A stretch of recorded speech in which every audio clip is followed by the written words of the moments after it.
Council, could we please rise for a moment of silence and then have the pledge by Mark. I pledge allegiance to the flag of the United States of America and to the republic for which it stands, one nation, under God, indivisible, with liberty and justice for all. Thank you, Mr. Singer. Madam Clerk, would you call the roll, please?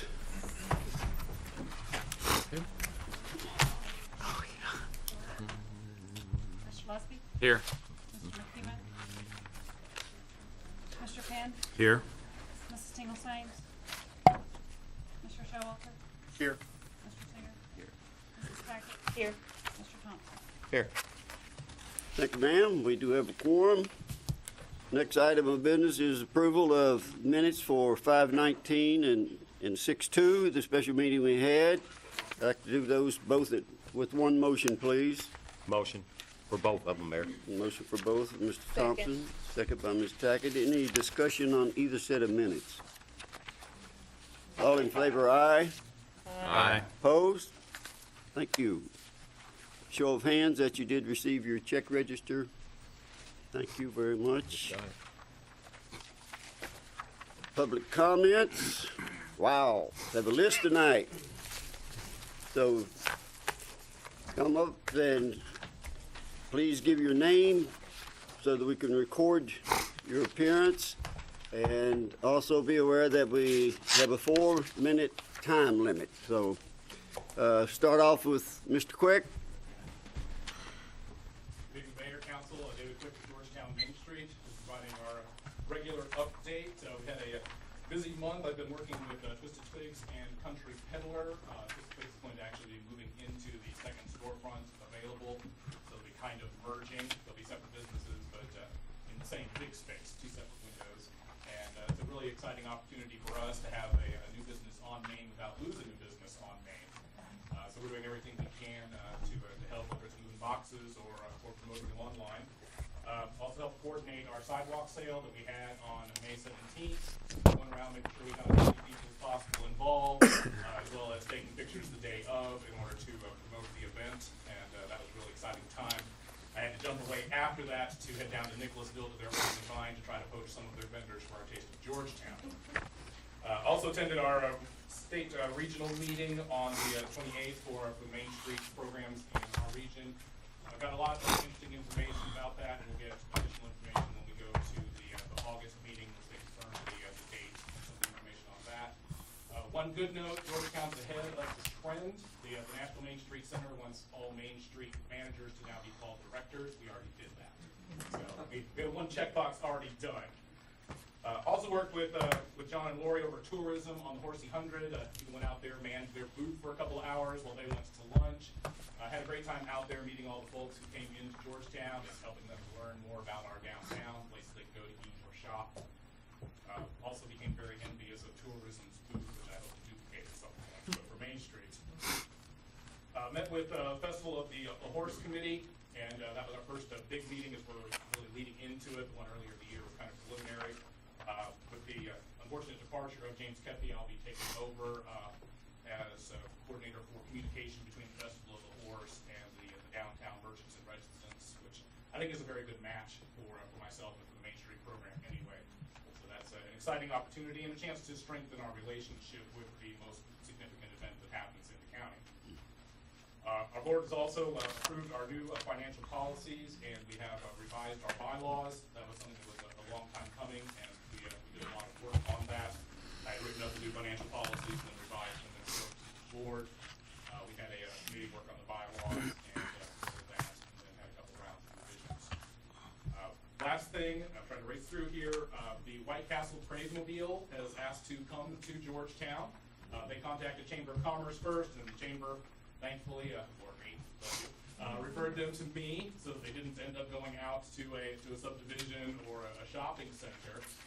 They would like to come to Courthouse Square on July the 12th. That special events application form is for you. Do any members of the council have any questions? I have already cleared this with our local restaurants, the businesses on the square. They have no objections. In fact, Dee from Bob's loves White Castle and can't wait for them to show up. You need a motion for that, Mayor? I motion for that. Motion. Have a second? Second. Mr. Showalter. All in favor, aye? Aye. Opposed? Thank you Thank much. you. Okay, David. Mr. Moran?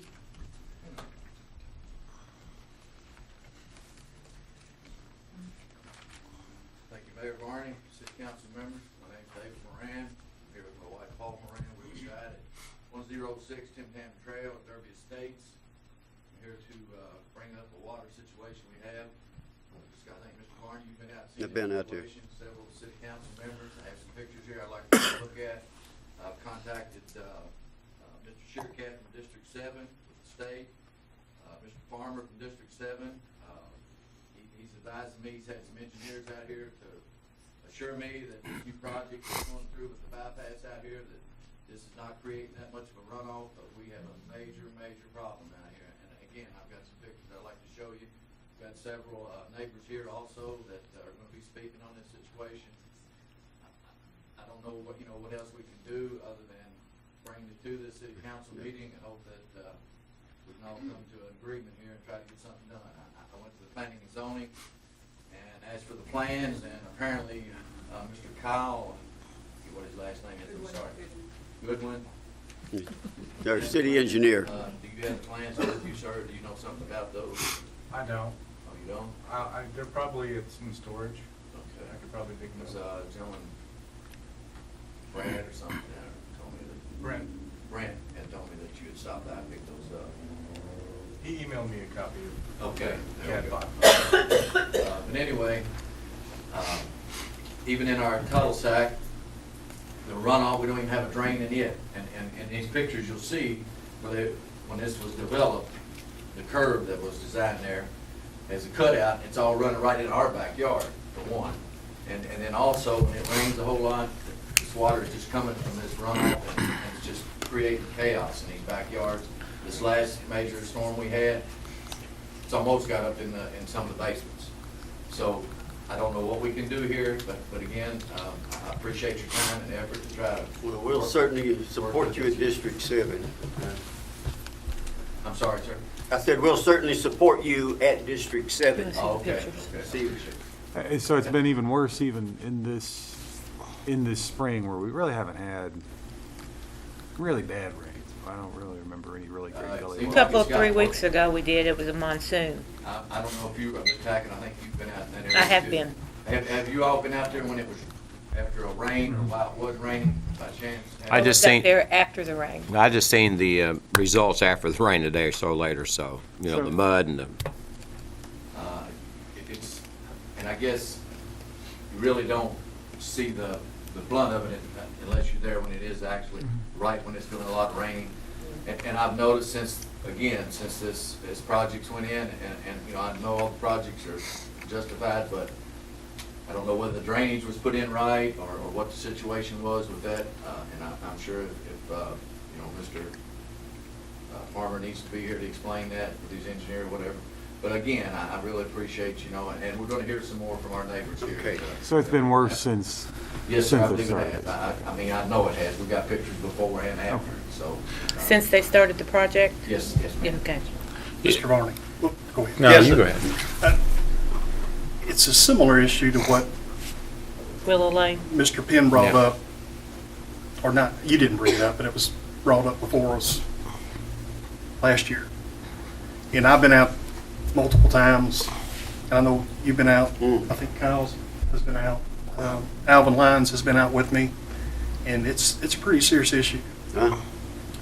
Not only because of the flooding, but also because of the electrical box Yeah, we have pictures of the. that's of the- in one of the backyards that's right in the way where in the direct path of the water. And this last flood, now my wife and I was on vacation with the neighbors, got a video of it. Had a child or something been in this area, it'd been bad. It was that swift that I feel like it would have pulled the child all down, So, and again, I don't know why or what reasons, there wasn't any kind of drains put in, our cul-de-sac for one, and to reroute this water, so. Well, David, go ahead and pass the pictures around, let the council see them. We'll certainly take a look at them. We need to take a look at the plans that that Kyle was referencing, but we did take a look at the plat, and it looks like at least there was a planned, there's a drainage easement in that area, and just from sort of looking at it, eyeballing it, it looks like that doesn't lay, like either it's been filled in or I got it. you got it. All right. I've been to the site. I have not been able to get over there when it was raining yet. That's on one of my many lists to look at when it does rain. I have spoke with the state about it. Mr. Shirka has provided me with engineering results for the summary. I've not seen calculations that show, I believe, a 0.4 inch increase in flow from the new developed bypass. Which doesn't sound like a lot, but when you put it over a wide area and then funnel to one spot, it does tend to be a bigger issue. One thing I noticed that I spoke to Fozzie Shirkot about was along the property lines, the backside of Derby Estates, there are temporary sediment berms with riprap and various other measures to try and reduce sediment from leaving the construction site. It's my understanding that those will be removed at some point. Currently, they funnel it all down to one spot. If those were removed and properly graded, probably could help with allowing water to come across the whole length of the property line instead of just one point. That may help the issue. I don't know. I think it's up to the state to prove, for lack of a better word, their innocence. But I did also look. There is an easement line for the very undescript line, but it says utility easement across between the property lines on Tim Tam and Donnery. Yes, sir. I did look at an old topographic survey that was done after the subdivision was created, and there used to be a swale running in between those property lines. For me to go out and confirm that, I'd have to have it surveyed and compare that topo versus the old topo. I don't know. But that's the extent of what I know. How much of it, when I've been down there, it seems like most of it seems like there's not drainage coming down like down the street, which is, Tim Tam. well, Tim Tam, but what's the street that runs all the way, the kind of the three South streets? Old Forbes. Bold Forbes? Yeah, Bold Forbes. It doesn't seem like there'd be a lot of drainage coming down that asphalt. It seems like most of the drainage would be almost natural drainage coming off the pasture to the left, at the very, the street is actually at the terminus of the subdivision. So it seems like a lot of that drainage would just come down off that hillside. And if it's been worked or it's in the middle of being paved or, for the road, compacted, yeah, that's the word.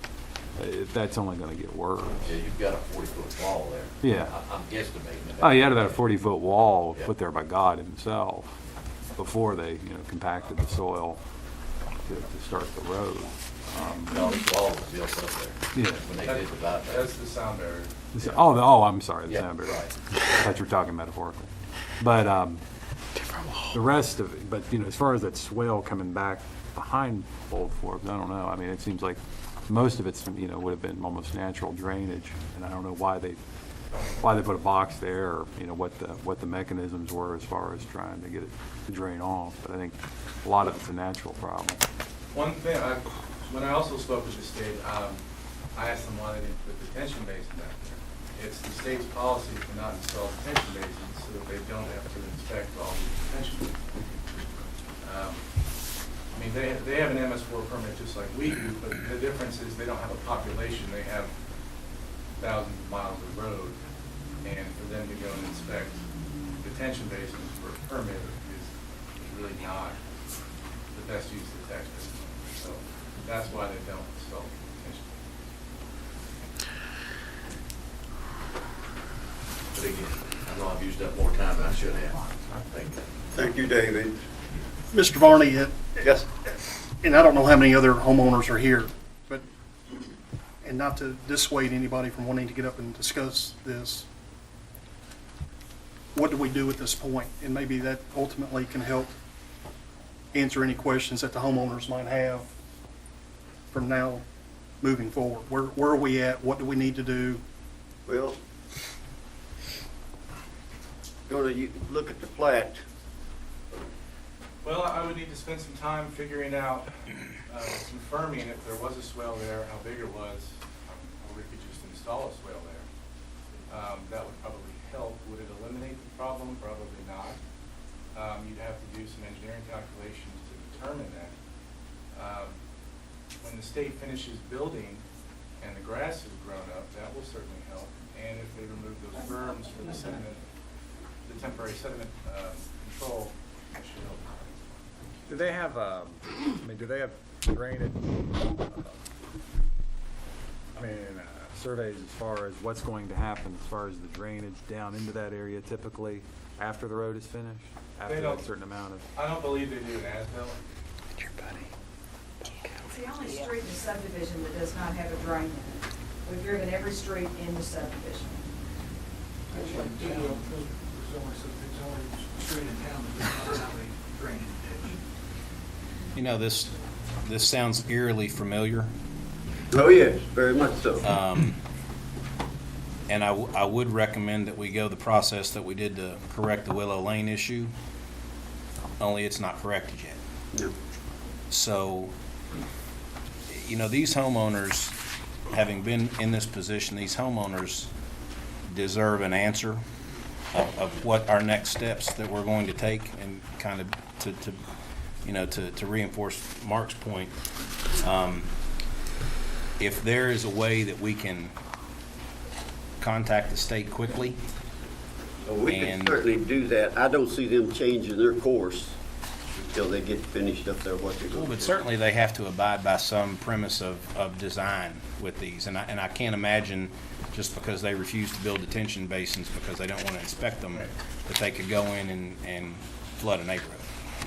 So I believe that there's got to be something that was missed, and it may be, as we found in other cases, it may be the developer issue, not finishing his development out the way he should have, and we're hoping that's not what the case is. Well, I think in the end, it's definitely up to the state to tell us what they're going to do about it. And as I said before, we're in contact with them. I can, or the mayor, someone with some more authority than myself, We can certainly do that, but the drain, that's an issue we certainly have to look at. Where are these? I'm sorry? Where are these two? Are these? Kyle, do you think that you can look at the position of if there's not a drain there and look at the swell and kind of give us the feedback even after talking to the state? I'd have to see it when it's raining. Yeah. I have video. This is the last one. You'd like to see it. Those pictures don't do Of the justice. monsoon the young lady was talking about, 15 minutes of rain, it caused a river. Mr. Varney could have come and gone fishing beside my home. Amen. Is there any way you can email it? Yes, sir, we'd like to. We'd like to see it. If you don't mind, I'd look like at it. to We got it see right it. here. We have it right here. You should look at it. I know, I You see still it on want the it. picture, but I'm sorry, I'm next. Lisa Duncan, I'm on the document. You're next. I apologize for jumping in. No, don't you dare. I do apologize. You got a problem, we'd like to help you get that problem solved. But How you long know, is the video, ma'am? It's not but about maybe a minute and a half. Well, maybe the three of us could look at it and then pass it around for the four to look at. I'd just like you to see it. Bring it on up. Is that okay, Mayor? That's fine. Kyle, Absolutely. you know, anytime you put an obstacle in front of water, you're pushing it another direction, and that's what's going on in a point, I think. This With, you know, with Wednesday they've done up on the side, Soon we were talking. and you said 4/10 of an inch is a whole lot of water if you put it in this room. Look how many territory that is pushing through there. Work that thing, girl. Right. Sweetheart, you go. You go. So Kyle, do we first pull the plat Oh, my from God. planning and zoning and make sure that it's That built was out the way it should be built out? immeasurable amount of rain that came down. It was unusual. Would be the design plan. So, okay, and we can compare that with what was done My God. to make sure that it was built out the way it was approved. Yes. That's unreal. Wow.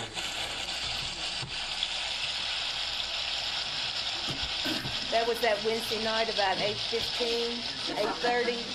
It only rained for about 15 minutes. I know. That was it. If it rained any longer, like you I've said, seen enough. we don't sit I kind of knew how Noah felt. The White River rafting. Could Yes, sir. If you come right on, we'll be glad I mean, to it go. was bad when Mark and I went to see it before, last year. It's 50 foot wide, isn't it, in spots? But even, here's the thing, even if you put one in there and did the swell, if you had a rain like that, it would do it again. Oh, that's huge. Yeah. I just want to know. I think the sun's a little brighter. So. You know, what happened to cause this to take To place? this point, because it was not doing it before. Well, what was it like before? Exactly. And you know you not buy my home knowing that it's next to you. Well, here's a worse problem is the damage that it's done to the property already. That right now, it looks like nobody's going to be able to say, well, we're going to take care of it. I've seen that before, Brad. You know, yeah. The grass is nothing but mud, caked, and Looks familiar. yeah, I figured it probably would. Looks familiar. right, yeah, yeah. So it, trying to figure out where it runs down. I said it's 50 foot wide spot. Who's the next on the here? Who's the next? Who's the next first bypass? The lady that gave us the video. You do just now say your name.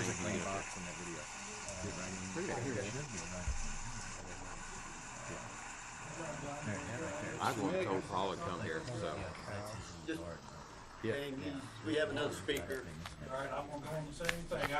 I've lived there the longest of anybody else. And I'll explain, here's the extent of the water that night. What has happened is, Tim Tam Trail originally was the last street we put in. You can't see it from there, can you? No. But I know what you're talking about. What happened was, the swell you're talking about, the street took it over. They increased the elevation by 6 feet, y'all.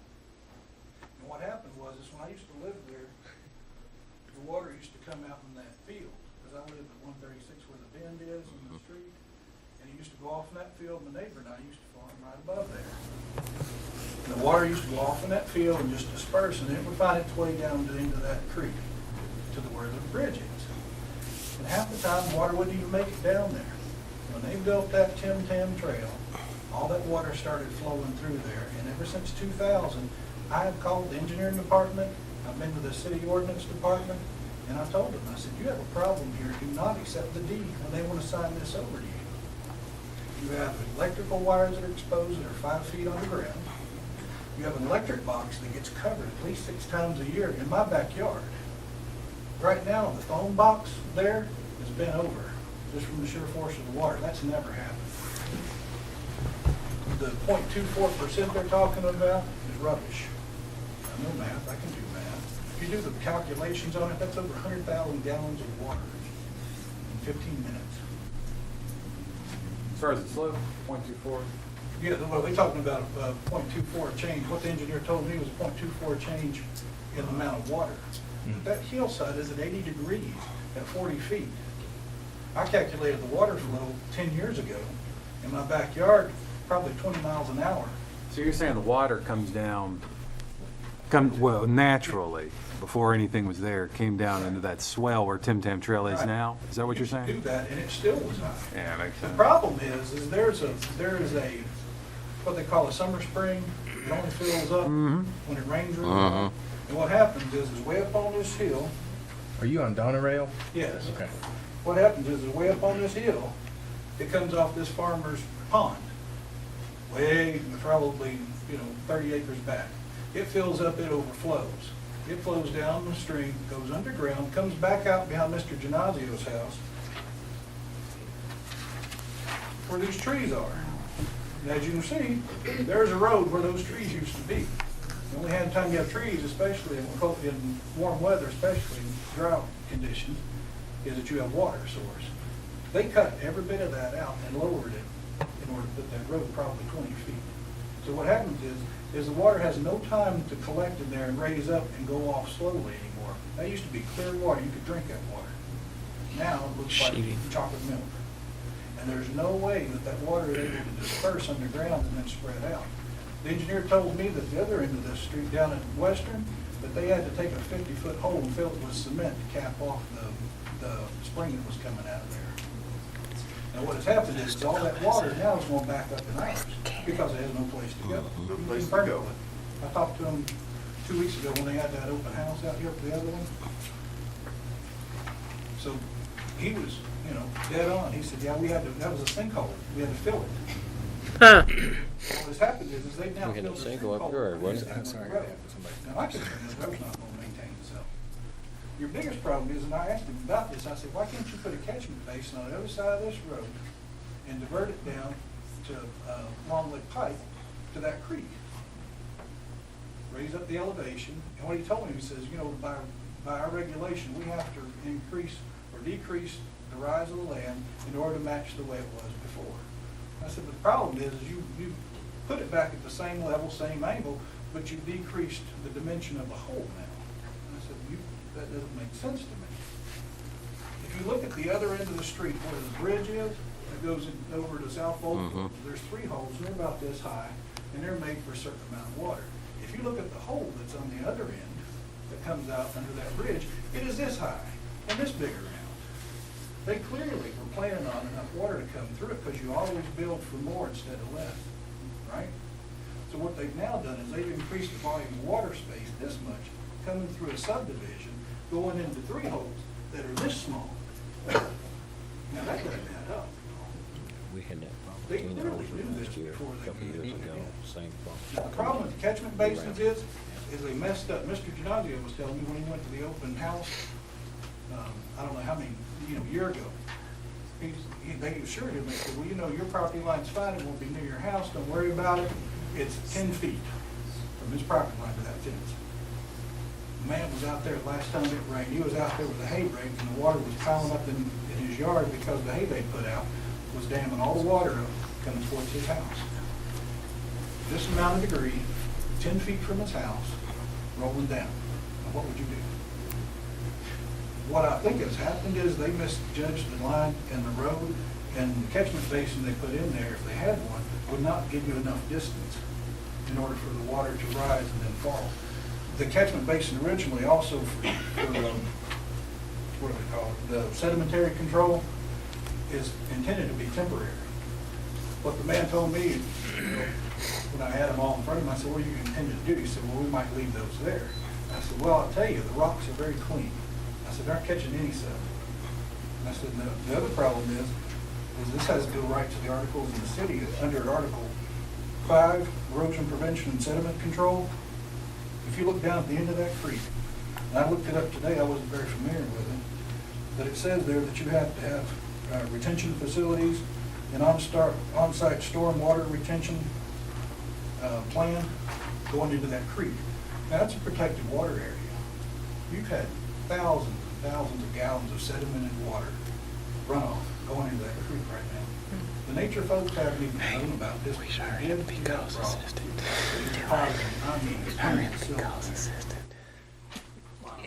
seen nothing down there. You can go down the other end of this. All it just got water. It's just open, running right in there.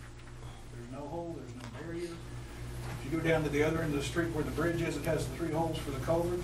There's no sedimentary catch at all. It runs right through there. So the playground equipment, folks have, and that's it. So you got a serious problem. And if I got one more minute, I'd like to throw in something I meant to come here about 10 years and ask you about. When the survey guys came out there for the company to do 1010 before they deeded this over, I asked them, I said, what would you do about this? And they were 5th-year engineering students from UK. They said, well, you'd have to put a culvert in here with boxes ever so often that would catch the water and cause it to run under. I said, well, why don't they do that since it's not deeded over yet? I said, I don't know, it probably costs too much. Now, if they'd done that and run utilities under that, you wouldn't have this problem. I've lived in Florida for years. That's what they do when they have erosion problems. And what happens is the box sits about this much higher than the culvert in the dirt. If you don't have a water problem or erosion problem, it flows right past it and you put grass up. When it starts to get too high and too fast, what happens is the water raises, it goes over these boxes, it's $1 per square inch. Also your rise and your fall and your travel, your water, and it will fall down in that hole and run off. Therefore, you don't have any erosion problems. And it's designed mainly for places where you don't have water. enough space for the water to spread out. When it gets in a column, it starts running in a natural place. So what we would solve this problem if we had that put in there where it could drop down, pass on, and you wouldn't have the flooding, but it'd have to be done right at the city limit, right up there at the box. They just haven't, if they would put the catchment basin on the other side and run that water to Long Lake, a lot of this would be solved. You say they, you talking about the state? I talked to the city about this in 2000. What's your capacity, if you don't mind me asking? What's your line of employment or work? I'm a psychologist. Hey, tell him whatever he needs to hear. That's a good one. I wasn't expecting You know that. how long that costs? Can you stay for the whole meeting? Afraid you don't want me to. I appreciate your time, and I've been dwelling on this since 2000. Yeah. And I wish somebody listened to me when I came down here before you. They needed it over you all because they needed you some junk. And I'll tell you, it's they've let you something. John would take a look at it. Yes, sir. Thank you for your time. Anyone else scheduled on here for the same reason, for the subdivision?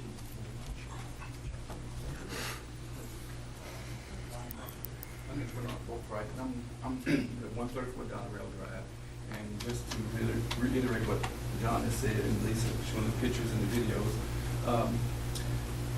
I've lived there for 10 years, and there's a drain right next to my house, and the water was flowing pretty well out of the drain, but when they built the bypass, and Lisa and I went out and videotaped, and I got pictures on my phone, how the water was really exceeded. It was up to I have a storage building out back, and I thought about ready to float because the water was so high. And I just wanted to say that I appreciate you all can get something done before, things start floating away. Thank you. Thank you. Anyone else? We'll certainly take a look at it and contact District 7, whatever we need to do. Can we have this on the next agenda so that we can kind of stay on top of it? Yes, absolutely. But Mayor, just for clarification, the problem was, I mean, I know the problem's been around for a while. Obviously, you've had some issues, but it really didn't magnify until the state came in to do their extension. Okay. Yeah, it hasn't That'd be a been. good starting point, for Yeah. sure. Well, I think that's got to be our next step, and it's got to be a rather aggressive step as well. Yeah. Mm-hmm.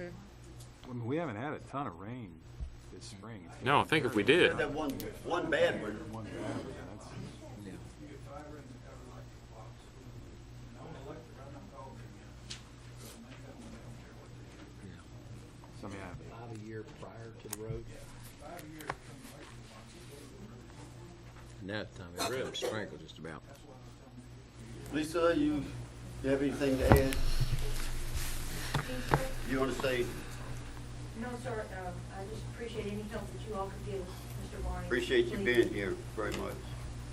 You do have a problem, no doubt. I'll Thank you very much.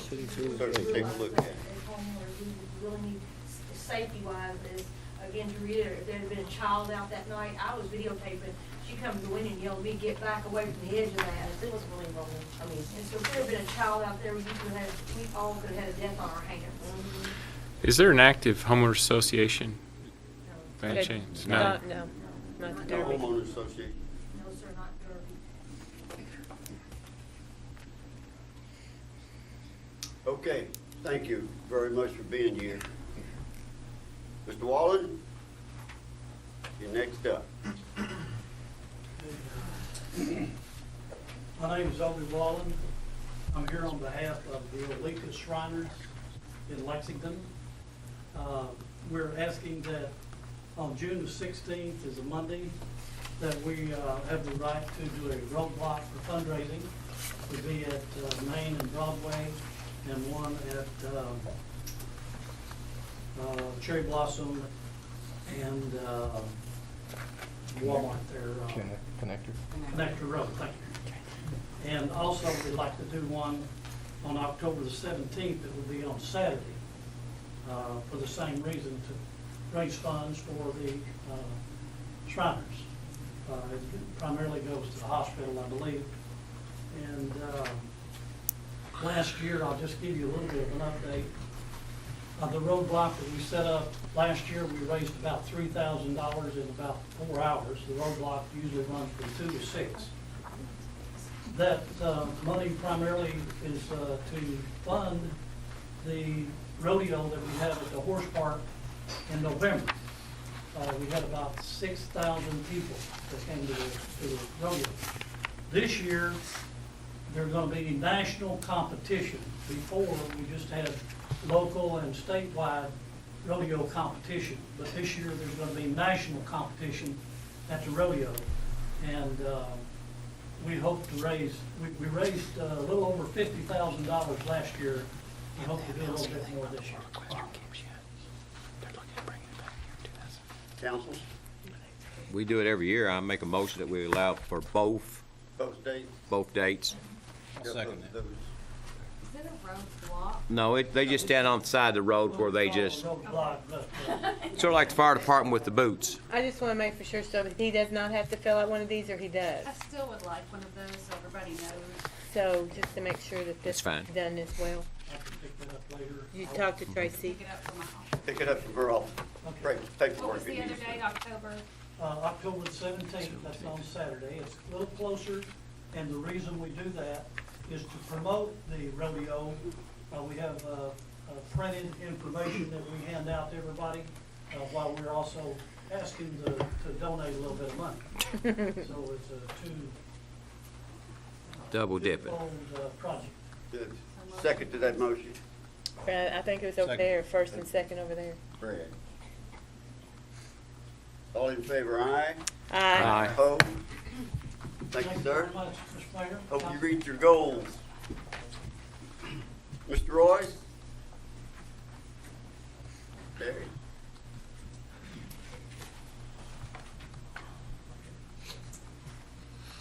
My name's Barry Royce. I live at Bradford Place, 175 Ransom Trace. And I'm sorry, I thought that we were going to have something about enforcement for between animal control and the police department on barking dogs tonight. But I'd like to take just a couple of minutes and talk about that if that's not a problem.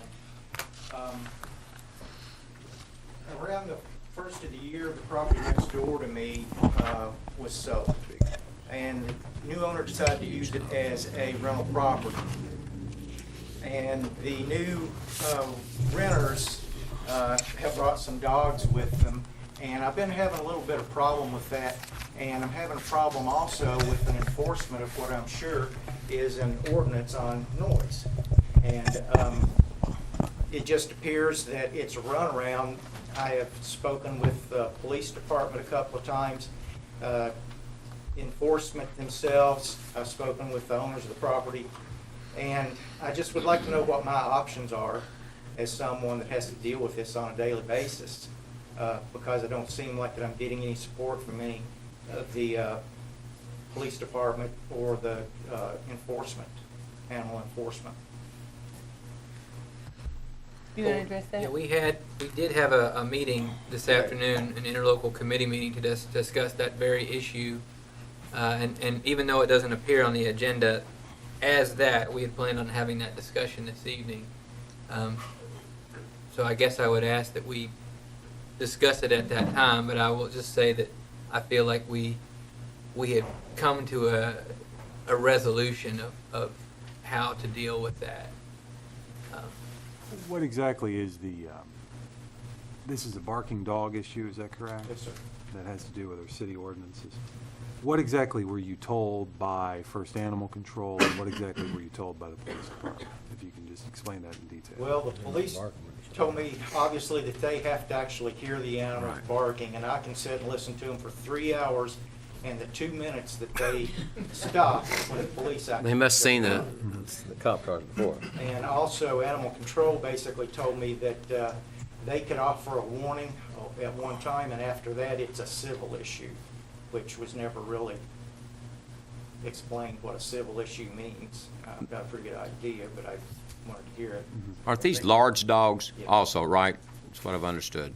Big dogs. They're not little You know, they're not loud. No, they're Size huge. doesn't matter when it doesn't stop It does when it does when they bark louder than a big dog, though. It does matter. They have the option of throwing out a criminal complaint pursuant to the ordinance, is that correct? Just getting ready to explain that. If you can explain that. Yeah, okay, so the issue with them having to witness it, no matter what we do, that will always be an issue, whether it's a police officer or a code enforcement officer or an animal control officer. If they do not witness the violation, that being the barking dog, there is nothing that they could do as far as a citation or a notice, because if they don't see it, state law says they cannot issue such a violation. Now, just like with any other violation, they could do an investigation and determine that there's evidence sufficient to swear out a criminal complaint, get warrants, things like that. But either way, when there's not a direct witness of the event by the enforcement agency, it becomes an issue where the homeowner, that is the person who has called about the issue, the person who has the issue, and the person with whom the complaint is about, are going to have to be involved in that in a criminal action. So what we think that we have worked out is, right now our ordinance does not specifically have provisions in it for penalties. And we believe that once we make that change, we will give the ability to both the police and the animal control officers to issue citations for things like barking dogs, dogs off leashes, things of that nature, nuisance type animal control violations. We had that discussion today with the folks at the county, and we believe we can come to that resolution rather quickly. Animal control is going to have the authority to issue citations, which they haven't been in the past. Then if they need backup, they simply call the police department, and they will come to the scene. And of course, during the evening hours, there is no animal protection or control officers on duty. You would call the police department. But the point is, no matter how we structure it, no matter how much cooperation we get from animal control and from the police department, until it becomes an issue where they witness it, the only option is, and will only be, for there to be a criminal complaint signed with the county attorney's office, whether it's the police that go and swear out their criminal complaint, or the homeowner that goes and swears out that criminal complaint. Either way, the two parties are coming together as witnesses. I understand. But I believe right now one of the problems that I and my neighborhood is facing is there is no accountability for it. The owners of the dogs don't feel like that they're going to get in trouble, so they turn it out, leave there's multiple dogs, and leave them out for hours. I mean, I get home sometimes at 5:30, 6 o'clock in the evening, and the dogs will be turned outside till midnight with the owners gone. And once they get into the repetitive barking mode, there's no stopping them. They just continue. And I feel like that my hands are tied. I've tried to go through the right channels to have it taken care of, but right now I feel a little bit lost. We made great strides this afternoon in our meeting, and what you need to do is, as I said, during the time of the day that you're talking about, is give the police department a call. And it is our intention to bring back to this council at the next regular meeting or special meeting an ordinance that would clarify those penalties and put those penalty provisions in place such that there is an enforcement mechanism. Now, I can't speak on behalf of this body, but again, that is the only way that I see that you get enforcement, is to give it teeth. So we don't have fines right now, for example, for barking dogs? Correct. But we will put them in the order. Is there a fine for creating, harboring a nuisance as far as noise? There are nuisance ordinances that we have as far as, our general nuisance statute, or I'm sorry, ordinance, that is a code enforcement type issue. we have never explored animal control through a code enforcement scenario, but I suppose that it is an option. So if he swore out, so you're telling me if he swore out a criminal complaint today about his neighbor and the dogs, that there would be, even if the neighbor was found guilty of violating this particular ordinance, there would be no penalties for the neighbor? No, not true. Okay. Explain to me what would happen then. It is currently a violation of our ordinance to have a dog that is a nuisance. Okay. Whether it's a barking dog, or it chases people, or terrorizes or harasses, but there is no fee, there's no fine associated. It becomes a violation that would have to be taken care of, in other words, in court by the county attorney. Whereas if you put it as a violation, it becomes an issue like a parking ticket or a speeding ticket, such that the actual code enforcement, animal control, police have the authority to say, we heard your dog barking. This is the third time we've been out here. We're giving you a ticket. If you don't fix this, we're going to continue to ticket you. And the next time we come out, it's going to be $50 instead of $15.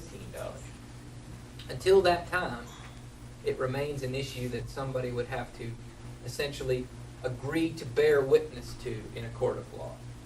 I mean, what you're saying though is that under a citation, it would be either the police or the animal control officer actually witnessing the dog. I think we use the term staking out, witnessing the dog barking and then issuing a citation, okay? Now, what you're saying right now is that under the ordinance, there is no fine provision. So even if they were to witness the dog barking, or he swears out a criminal complaint and the complaint comes back from district court as being found guilty or having validity, then what happens? With no fines, what happens? I mean, is the dog impounded? What happens to the... Right Are you now- saying there are no penalty provisions whatsoever? Correct. Except court costs? Well, I don't know that. I don't know. It falls into an area of the law that I'm less familiar with, which is criminal law. Gotcha. But even if, I mean, he hasn't even gone, I mean, the process as far as either citation or criminal complaint being sworn out hasn't been followed, but I don't think that's maybe the main issue here. It's an issue of he's approached both the police department and the county animal control, whom we've contracted with, to provide this service, and he hasn't gotten either the correct information or whatever to get us to the point where he could actually know or swear out a complaint to try to get this problem fixed. And I think that's maybe the main, I mean, it still seems to me to be a service-based issue. Even if we fix the ordinance and put in the penalty provisions, we still got the problem of having to have somebody in uniform witness the action. And we still have the problem of going through the swearing out process. I mean, I still think it's a service issue at the end of the day. Well, I guess I would agree, except that right now you can't get any kind of service if they don't have some enforcement ability. The best that they can do is show up in their official capacity to say, hey, we're the law, or we're animal control, and we're here to tell you to stop. Until they can say, we're here to tell you to stop, and if you don't stop, we, the police, or we, the animal control, are going to fine you. You don't have much of a threat. Now, is this situation unique for the barking dogs, or is it the same situation with our pig and chicken livestock ordinance? Same thing. Why? Except that in the pig issue, we actually added those provisions in there. We actually added a fine and a impoundment. And it's in the ordinance? It is. But they're not enforcing that either? Well, the county attorney has said we need to tweak that because of the way we should not make it both a civil and a criminal penalty. Once we fix that, then we've got that issue fixed as well. But the impoundment issue is still there. We still have the authority to impound a pig that is unlawfully in the city. But you still have to see it. You But still we're have not- to see it. but we're You not still have to doing it. witness it. That's just like an officer witnessing a speeding automobile. If they witness this, stop him, give him a ticket, goes to court, and he's fined. Well, we don't have the fine portion in our ordinance yet. That's what we need to add to it, the penalty you're talking about. But, Oh, go ahead, Brad. but on the, and I hate to bring up our swine issue again, but we have the ability to impound a swine in the city limits of Georgetown. We do. And I can Then tell you right in your now, meeting today, did they discuss are. why that's not being done?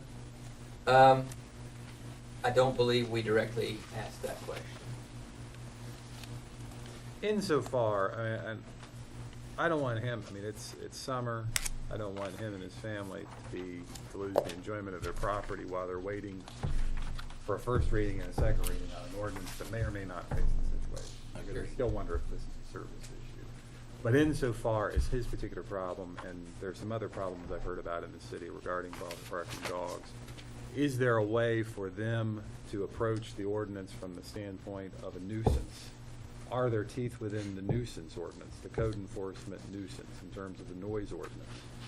I mean, if you're harboring a dog that's creating a noisome environment for your neighbor to the extent that it affects the enjoyment of their property, surely there's fines pertaining to that. Yeah, I have to look into that. But I mean, I think that's maybe if we have to send code enforcement over there, I mean, in the same way you can't leave your stereo on, playing whatever in the middle of the night or past dusk or whatever, I think we should approach it from that direction, so at least Mr. Royce can get some satisfaction as soon as possible. But we can try that. That's not an angle that I've explored, but you are talking about, if you're talking about making it a nuisance code enforcement issue, then you're talking about a minimum of 10-day notice of violation, and then, the notice of violation procedure contemplates an abatement. Well, what is an abatement of a nuisance animal? And I don't know the answer to that question. I know that they get a civil fine attached to it. That's a civil fine. That means they have to be taken to court over a $75 fee in order to recoup that. And then it becomes an issue of, is it a penalty without any teeth? So the reason that you have specific laws for animal control is it's not like a tall grass issue. It's not a... Well, my point is that as we approach this, is this an avenue that he can go down while we're waiting to get this? And I will be happy to take a look. And how one pertains to the other in their life. But honestly, the simplest issue is, the simplest solution to this is for you to go to see Mr. Williams and to have that discussion with him. Until we can get our penalty provisions shaped up. Because that is a definite avenue of redress for you. When will we have the language ready? I will bring it, like I said, I'll have a first reading at the next regular or special meeting of council. So what? We're gonna have Got everything in place today. We're probably gonna have a special meeting this month to pass the budget. We will, we have to. So I would suggest we try to We'll have have the first everything ready. reading as soon as possible, and get the second reading on that budget meeting when we pass the budget, hopefully. Yeah. And it'll be done by this month. Yeah, that's the intent, that's the idea. To have both readings finished by the end of this month. And will we need to do something on the livestock ordinance as well? It'd just be a very minor tweak, but yes. Can bring them all at the same time. Thank you, Barry. Thank you for your time, everybody. I appreciate it. You're welcome. Mr. Perkins and Ms. Hall? Oh, come in.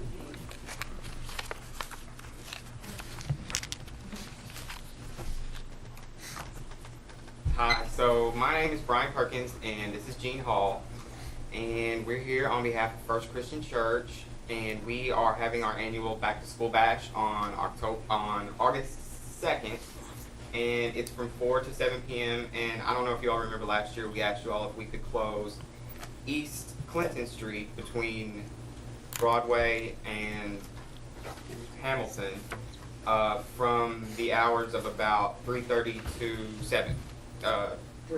3 to 7. And maybe 7:30. And we just wanted to see if we could get that road closed so we could have our bash in the street. Again, Tracy, I'm gonna need one of those event sheets. it's one of these right here, and I'll make a motion that you can do that as long as you see Tracy to fill this out. Yes. Sure. What day of the week? What was August 2nd? August 2nd. Sorry. Saturday. Saturday before school starts. David second, Tracy. That early, huh? Yep. Less than 2 months. I'm glad you're out. Vacation. Didn't they just get out? I have a second to Connie's. David. David. All in favor, aye? Aye. Opposed? You just see Miss Tracy to get that document. Thank See you. you in the clerk's office.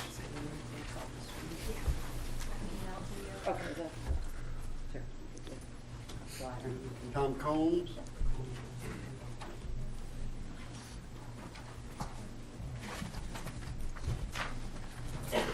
Mayor Varney and council members, my name is Tom Combs. I'm with the Scott County Kiwanis Club, and this year the Council for the Arts has asked the Scott County Kiwanis Club to organize the Georgetown Scott County July 4th parade. So I did submit a special events application, and if it's turned in, it would really it'll be similar to the last several years. We'll be using College Street, part of Market Street coming down Main Street on US 25 and then back on College Street. Be conducted about 11 o'clock on Friday, July 4th, with the rain date being July 5th. This year we'd be looking, in the past years we've had a platform stage, so we're talking about putting it in front of the courthouse on which we would have the announcer, and then we would be asking for electrical access to the PA system to be in front of the courthouse area. And then also this includes requests for support by the police department for both crowd control and traffic control as well. Is it side of the courthouse on Court Street? Is that what you're talking about? Our little Court Street, or like on Main Street? No, actually on Main Street, so we could have the announcer overlook the parade that came through. So we're, actually in the past, I believe it's been around the museum. Mhm. So we're talking about moving down this way further. Do we have to have permission from the? He's got an encroachment permit that he is filling out, Yes. and he's gonna turn it to say it on the property. I'll make a motion. Any further discussion? All in favor, aye? Aye. Opposed? Thank you. Please submit your application with this. Thank you very much. See you guys. Mr. Price? He called me 3 times today. I'm Stephen Price. I live at 167 Rucker Avenue in Georgetown.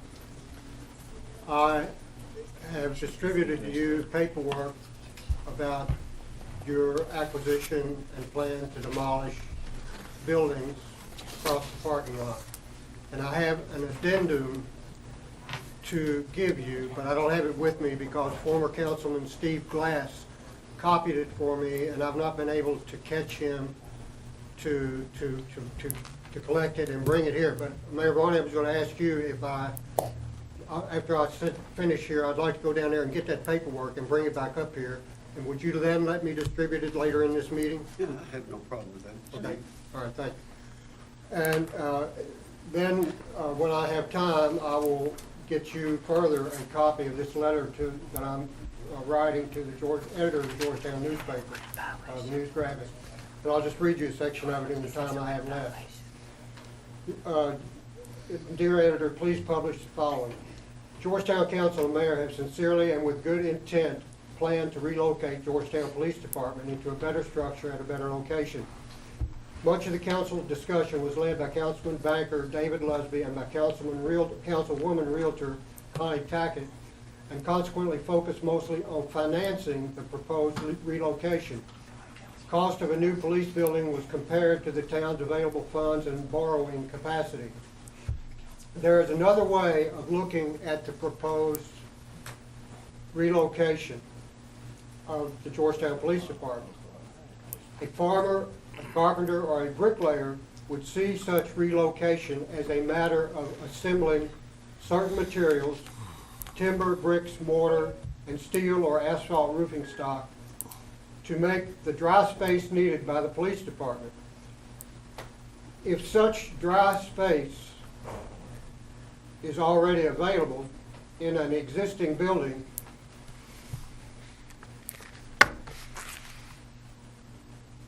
so much the easier and less expensive should be relocating the police department.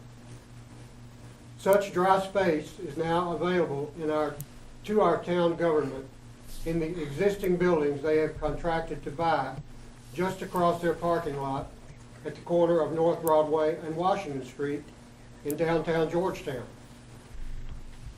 In town council's discussions about location for new police building, Oregon Street site of current center of town youth activities building was considered very desirable because of its location within walking distance of other government locations, Town Hall, Justice Building, and Detention Center.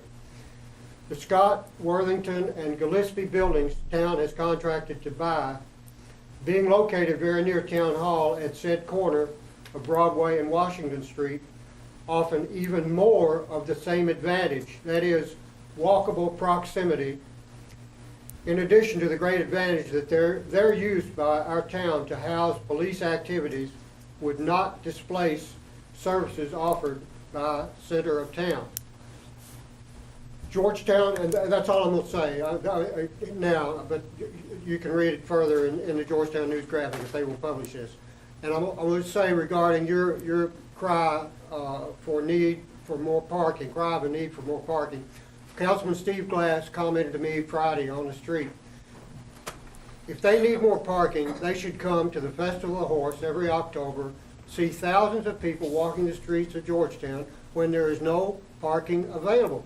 No parking on Main Street because of retail, craft booths, hot dog stands, barbecue stands. No parking in the parking lot because of the carnival. No parking allowed on North Broadway or South Broadway. South Broadway because of the parade, and I don't know why on North Broadway. But there's no parking in downtown, and yet you have thousands of people walking the streets. How did they get here? They got here, most of them, by car. And where do they park?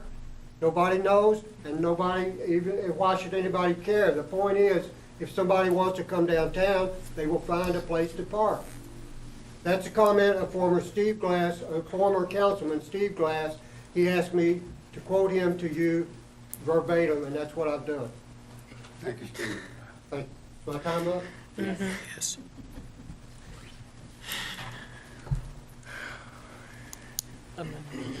Reginald and Pat, I guess they were with the Tim Town. We've already. Yeah. Carolyn Neely. I don't need to say anything, thank you.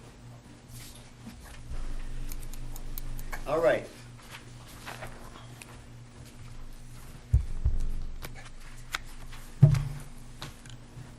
The mayor's comments is next, and I only have one that I want to make tonight, and that is to recognize our Scott County girls softball team for winning the girls state championship on Saturday. They got back after midnight, and it was they're worn out. They played 3 games on Saturday, plus all the games they played leading up to that. We will officially recognize them at our next meeting. But I just wanted to, while the iron was still hot, bring that up. That is the 3rd state championship, and we have 1 state runner-up for our athletic teams at Scott County High School this year. It's unheard of. Without a doubt. Unheard of, isn't it? So, just wanted to bring that up and officially recognize them tonight, and we'll do even more so at our next meeting with proclamation. Okay. You're finally up. You go in. Thank you all very much for having us on the agenda. I'll try to be brief, but also thorough enough so you'll understand what we're asking for. Let me introduce Butch and Linda Glass. They and I are part of the group of people known as the Yuko En trustees, which is a subcommittee of the Scott Education and Community Foundation, which has actually over the years been responsible for developing the Yuko En, the official Kentucky-Japan Friendship Garden, and constructing what we call the villa, which is the large building out in the garden. As most of you remember, a little over a year and a half ago, we came to you with the request for funds so we could complete the villa. And the county and the city were both generous enough to each allocate $60,000 toward that completion. We ended up needing a little more than that because there were unforeseen permits that had expired, and anyway, I won't go into detail, but we managed to assemble the additional funding, and the building is now completed. We have our certificate of occupancy. We thank you very, very much for having picked up the ball, especially Mr. McEwen, who has sponsored that all along, and the rest of you went along with it. It was unanimous on the part of everybody in government, and it was money well spent. We hope to have the ribbon cutting very soon, and we hope you all will come and help us celebrate the opening. That's basically the history of the building. The other thing I want to say is that Stacy Clark and Kyle Goodwin were invaluable in the process that we've gone through this past year in completing the building. They were helpful, they were engaged, friendly, supportive, everything good I could say. I just can't say enough good about them. And we happen to have a wonderful contractor who went way beyond, above and beyond, and the building has been a great success. We hope soon to incorporate our business plan that you heard about a year and a half ago, where we can begin to generate funds so the garden will eventually be fully self-supporting. The only problem we have right now is the same problem that every public facility and even private facilities, but particularly parks and unoccupied buildings have, is vandalism. We've had several break-ins at the building in my memory. During the construction, the building was broken into to facilitate the theft of electrical wire, things like that. You all know that's a constant problem. And thanks to Linda Glass, we have the opportunity to apply for a Kentucky Office of Homeland Security grant to purchase security equipment, which we desperately need. Thanks to Chief Bossy's advice, we did install lighting on the outside of the building that comes on every night, but we need lots more security. We're going to catch these people who come in. Last night, somebody came in and tipped over one of the porta potties. I mean, that's no great damage, but that's just the kind of mentality that you're up against with vandals. The thing we need from you for this Homeland Security grant is for you to be the applicant. The city's, well, the city actually owns the property, that's one thing, but the application has to come from cities. And we're prepared to work with Stacy to put the application together. It's due on July the 3rd, so we're kind of up against it here. It will, when they eventually go through the grants, we'll be able to begin installing enhanced security October 1st. In the meantime, we're going to go ahead and do some things that we have the money to do, but it's not much, and it won't be true security until then. So basically, that's what we're asking for. If you all would agree to be the lead applicant agency for the project, it will involve, it's a reimbursement grant where you will spend the money and get the money back from the Kentucky Office of Homeland Security. I'd be happy to answer any questions. Yes, ma'am. How much is the grant for? Well, we don't know yet. We have to consult with security agencies to see exactly. We're thinking in the neighborhood of $25,000 to $30,000. Oh, okay. Once we get the estimates for what we need to install. We don't want to go overboard. On the other hand, we don't want to waste our, not do it sufficiently so it ends up being a waste of money. Okay. So we're all three open to questions. I may have been sketchy. Motion I hurry. Second. Second vote. Okay. Any further comments? We do have the Japanese Garden of Kentucky. And that project has really come along, and it's going to be a beautiful, beautiful place. We are thrilled with the And we building. need to We're do just so everything happy. we can to protect it, because vandalism is a huge issue in our community. What pleasure they get out of that, I'll never know, but it continues. I do have one to happen. question. Do you have insurance on the building? Yes, well, it's insured through the city. Okay. But no claims have been made against it from the vandalism? Well, the deductible is high, and Okay, the gotcha. instances are Just really a curious. nuisance, but, Okay. you know, minimal. Just enough to be aggravating. Yes, right. All right. All in favor, aye? Aye. Opposed?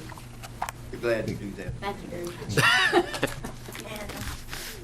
Oh, yes. We also got money from tourism. Yes, that's where we accumulated our money that was over and above what you all allocated to do the building was we had a grant from tourism of $15,000, and the Scott Education Foundation actually had some money that they were saving for other things, but they ponied up to make the difference up. So everybody's pitching in. Good. Time, and the only additional comment I would like to make is this: the timely completion of it. The 10th anniversary of the Sister City Exchange was the main ceremonies were held on the base of the building itself. Yep. Filled with rock in anticipation of it being completed someday. So as we prepare for the 25th anniversary next year, we have a completed villa for that just in time. Yeah. Well, I would encourage everyone here to visit the park, look at the building, rent the building. Get married in the building. Okay, first reading of an ordinance to change the zone from agriculture to You want- commercial. This is sponsored by Mr. Thompson and Ms. Sames. You have that ready? An ordinance relating to changing the zone from agricultural A1 to commercial B2 for property consisting of a total of 0.696 acres, more or less, owned by James P. Evans, situated on the west side of South Broadway, U.S. Highway number 25 South, aka Lexington Road, to the rear of Brothers Motor Company at the 1175 Lexington Road, adjacent to and bounded on the south by the Giles property, adjacent to and bounded on the north by Lesby Path in the city of Georgetown, Scott County, Kentucky, and known and designated as a portion of 1175 Lexington Road. Whereas the application of James B. Evans, whose address is 1175 Lexington Road, Georgetown, Kentucky, 40324, having been filed with the Georgetown Scott County Planning Commission on the third day of February 2014, requesting a zoning classification change for 0.696 acres, more or less, from agricultural A1 to commercial B3. Said property being situated to the rear of Presentation Company at 1175 Lexington Road in the city of Georgetown, Scott County, Kentucky. And whereas the matter having been heard publicly by the Planning Commission on the 13th day of March 2014, pursuant to notice according to law and with the form of President President. Whereas after taking testimony on the application and fully considering saying the Planning Commission voted unanimously to recommend approval of the application, which is found to be consistent with the community's comprehensive plan, and whereas the City Council's adoption of this ordinance after fully considering the application, record, and recommendation of the Planning Commission shall constitute acceptance and adoption of the Planning Commission's recommendation to the grant of the requested zoning classification change for the subject property as indicated above. Now therefore be it ordained by the City Council of Georgetown, Kentucky as follows. Section 1.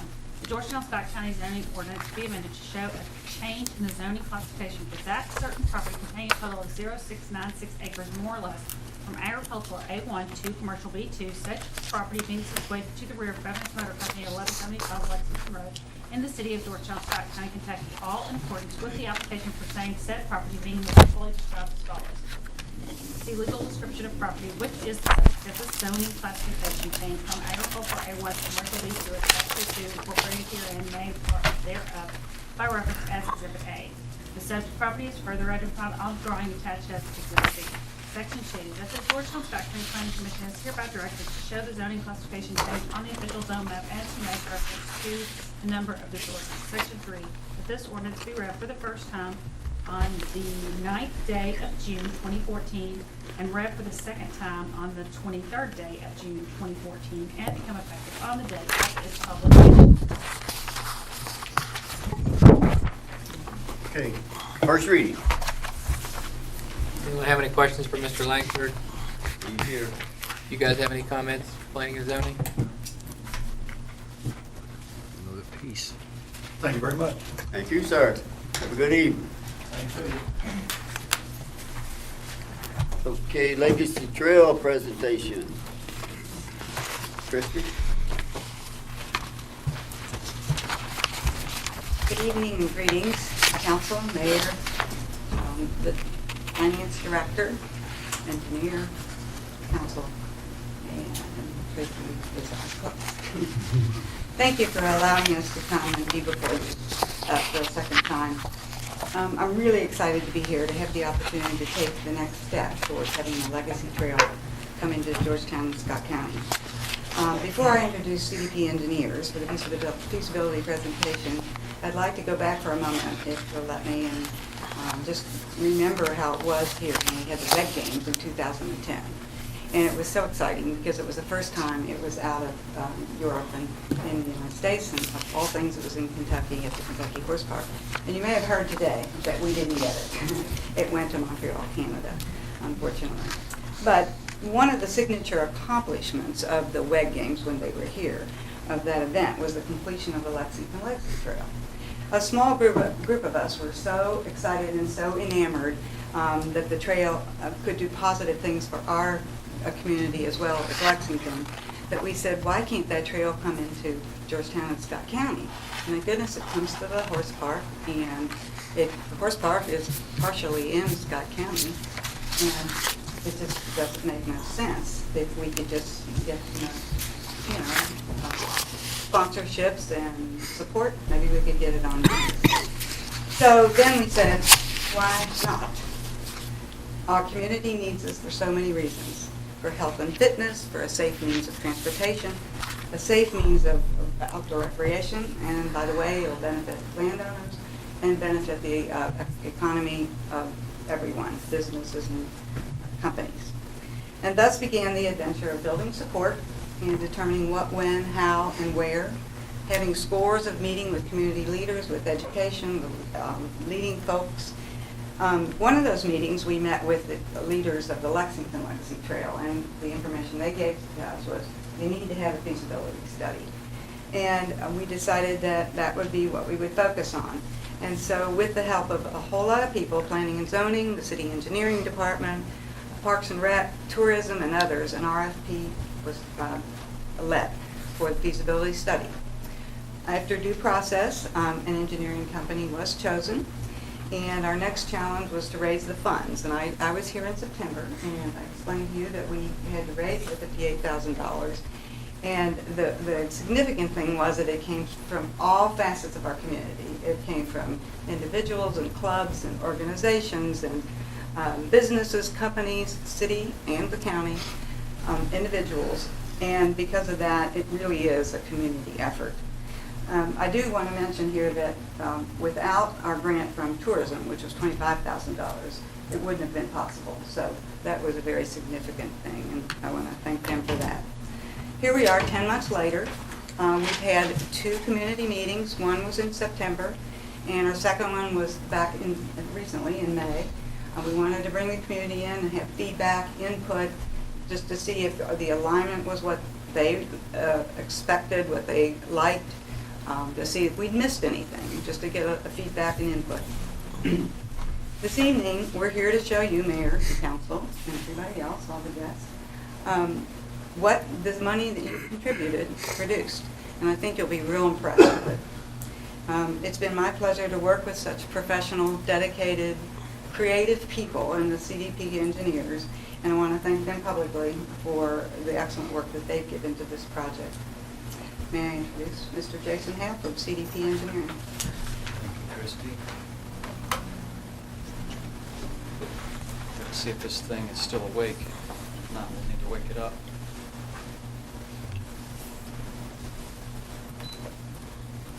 I was told that if you can't see this visual, we can dim the lights if you like. We need to dim the lights. Right behind you, there you go. No, switches. Switches. There you go.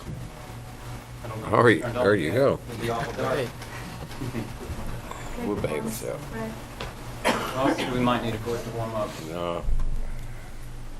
There we go. Still have to have Oh, we're up? Okay, we're up now. Thank you, council. I do appreciate the opportunity to present this to you. I'm equally as excited as Christy is about this because it has been a tremendous opportunity to see the success that has been generated through the Legacy Trail be a potential extension through your community. So this is a presentation that I've given several times. The most recent time I gave it, it was over an hour long. It's the same presentation, but I'm going to try to condense that to half of the time. We will leave some time for questions towards the end, but Mayor, it's not much more than what you've already seen, but there has been a little bit more content. Regardless, I'll try to condense it. So this is what I'm going to attempt to cover through the site inventory, cover various concepts. Can you see okay? Because I can Mark, you okay? I realize I am standing in your way, but what I can do is maybe look here. So basically the trail alignment will go through the various concepts, some of the identity signage, online survey results, and then look through the proposed alignment, the final recommendation, go through the costs, and as well as our recommendations for funding sources and final recommendations. But to reiterate what Christy had said, what we looked at initially was a trail extension that goes from the north end of the Kentucky Horse Park up to the downtown destination of Royal Springs Park, which is approximately 3.7 miles from A to B. And these were the two dates that we held our first public meeting, and our second public meeting was held in April. But at that time, that's when we gauged the input. We kind of brought what we had done at that point to the community, tried to get some input, get some feedback, and refine that to then develop our final recommendations. But in our initial assessment of the inventory, we broke this study corridor subject area into three different areas. Area 1 is the southern portion, including the Kentucky Horse Park. Area 2 is the middle, including soccer complex, Women's Middle Elementary, as well as the future Emerson Farm Development. And Area 3 is the downtown. This is what I'll try to condense down, but basically I want to demonstrate to you that how thorough of an inventory we looked at for a potential route from A to B, and some of which present some opportunities, others, some constraining limitations. But if you can read this, I'm not going to go through it verbatim, but basically what would be required to extend this area from the existing trailhead located on Ironworks Pike from the northern property or the northern limits of the existing Legacy Trail would be to come along Ironworks Pike. But this is what's shown in these two photos is the road cut that would be required. So it's basically cost prohibitive to do anything that would make that connection on street. Another consideration was to make a bridge crossing at the county line, so then you would have possibly a physical barrier or a gateway that would bridge these areas. And what better way to bring attention and notice to a regional trail network than to have a bridge which crosses the interstate that would be visible by so many travelers. But again, 250-foot span may be very cost prohibitive.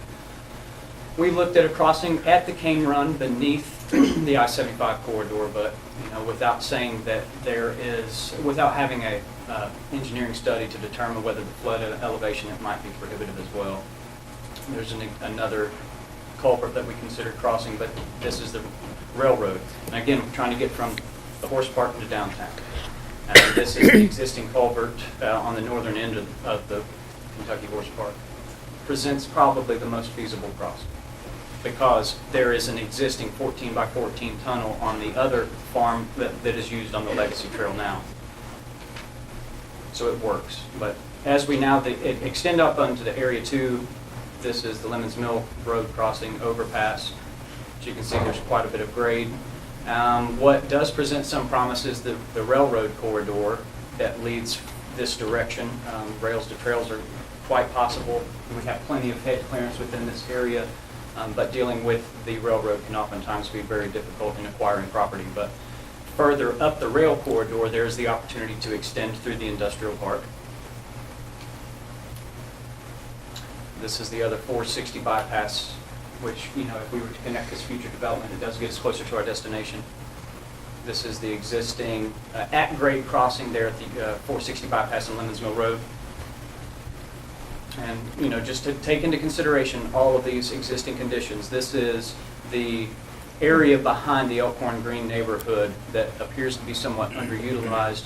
As you can see how this green space is just kind of cut off, but it does have immediate access from the residential homes, so you know that you've got user groups that are close by. And a potential utility or maintenance path that goes beneath the I-75 right along the corridor, or along the creek rather. So, you know, the maintenance path is there and you're along the creek. It seems like it might be a good connection. This is another, this is the I-75 crossing as well, I believe. And it extends further on into some other residential land that's actually owned by the city of, I'm sorry, it's been behind some residential properties, but this is currently Georgetown-owned property that, you know, you can see the ruts as it's gone down through there. It's in the floodplain. It's kind of difficult to maintain, but would be ideal for the trail location. And extends further along North Elkhorn Creek, beneath 460. This is the Paris Road crossing. We understand that this is already an existing issue with some vehicular constraints. You know, there are accidents that happen there, and it's very prohibitive with the rail culvert that comes here. It restricts traffic down, so that presents some issue as to how to get into downtown corridor from the east. This is an at-grade crossing on the north end of the property. We know that Georgetown College is a destination that we would want to connect to, and if we were to then connect to the athletic campus, there's residential housing that's there. There's also an existing pedestrian bridge that's in use. It just may not be wide enough to accommodate a 12-foot linear, 12-foot wide shared use path. And then jumping over to Cardone, we obviously recognize that, as well as the Japanese garden, is a node of connection that is desirable for tourist and just interest reasons. But it's a very important link to downtown Georgetown from the north as well. Now, when thinking about some of these unique identity items, you know, if we're trying to create a regional trail system, we want to consider all of these items, like the cultural and environmental things that are unique to Georgetown. We are aware of some of these unique features and things that are present, but it might not be that much present, you know, that ever present to visitors, but we want to promote this in the efforts of, you know, bringing interest, sparking this interest for other people so that we can generate a regional trail network that could be on par with like the Monon or the Virginia Creek or some very successful regional trails. So identifying what, excuse me, what some of these signature elements might be, you know, is particularly looking at some of the architectural elements, both that which has already been, you know, this precedent that's already been set with the signage and trailhead concepts for the Legacy Trail with their signage as well as some of their monuments. We say, you know, that was developed specifically for that, but what do we have to draw from with Georgetown? And specifically, you know, it's this Greek Revival style architecture that seems very common both within Ford Hall College and downtown with the courthouse and, you know, Cardone. So this brick and this style is something that we might be able to emulate. And this was one attempt to at least say, okay, we'll take this design precedent that's been set, but we'll begin to incorporate maybe some influence from that's unique to Georgetown into some of these monuments. So one concept was to say maybe as this monument that ends off as being, you know, the Legacy Trail pylon where it ends, once we get closer into downtown Georgetown, it becomes, it emulates the Georgetown character and becomes more similar to that as we advance into it. These were some other concepts. But what we wanted to also say and pose at the 50% progress point whenever we distributed this online survey to both the attendants as well as everyone else that we got close to 700 responses for, we said, you know, one question was, do we want to keep the Legacy Trail name or create something that is unique to Georgetown? And a lot of people said, I mean, of nearly the 700 responses, a lot of people said just keep the Legacy Trail idea, but we wanted to get everyone's input to see, you know, is it going to be Georgetown? It's going to be Legacy. So the overwhelming response was that they recognized the brand of Legacy Trail and, yeah, the association with that, and maybe we should continue it out. So I just present that to you now. In addition to saying, would you prefer to see a continuation of the existing Legacy Trailhead markers or see different signage and trailhead elements based from designs and constructed materials unique to Georgetown? The options were continue the existing, have something uniquely different, or have something mixed, or no opinion. And a lot of the larger response was to have it mixed. So they liked the idea that was presented. Now we can go into some of the alternatives. In a summary, alternate one, what we looked at was connecting from this county line crossing up towards the US 25 corridor. And we did this for various reasons, but one of the things to consider was connection to the green belt overlay that was being developed at the time by the Georgetown Scott County Planning. It connects to other sorts of nodes like the Grace Christian Church, the Cane Run, where there would be an opportunity to promote water quality awareness, as well as Marshall Park.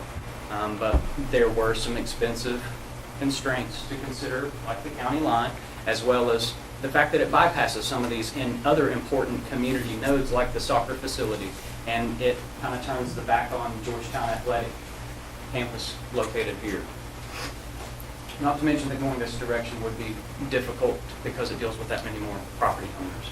Now the direct approach, which would be, to try to get onto the rail corridor connecting from A to B and the least amount of linear footage, it connects the soccer complex, Lemons Mill Elementary, and is the most direct connection, but the interaction with the railroad, as I kind of alluded to earlier, can be problematic. They have nothing to gain from but liability from this, so oftentimes they are, again, very difficult to deal with.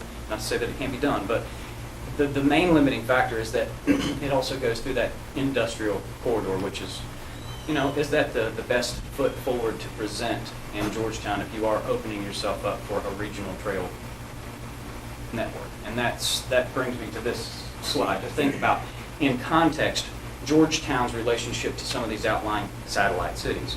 We have Lexington with the trail network already in place with the Legacy Trail, Horse Park in between. But there are also other trail networks that have been established and very successful, including the Town Branch Trail. And as we mentioned earlier, the Horsey 100, and I only have the 2013 route, but it's growing in momentum and it's picking up that much more steam, as well as generating a lot of tourism revenue, and John Simpson I think he would also agree to that.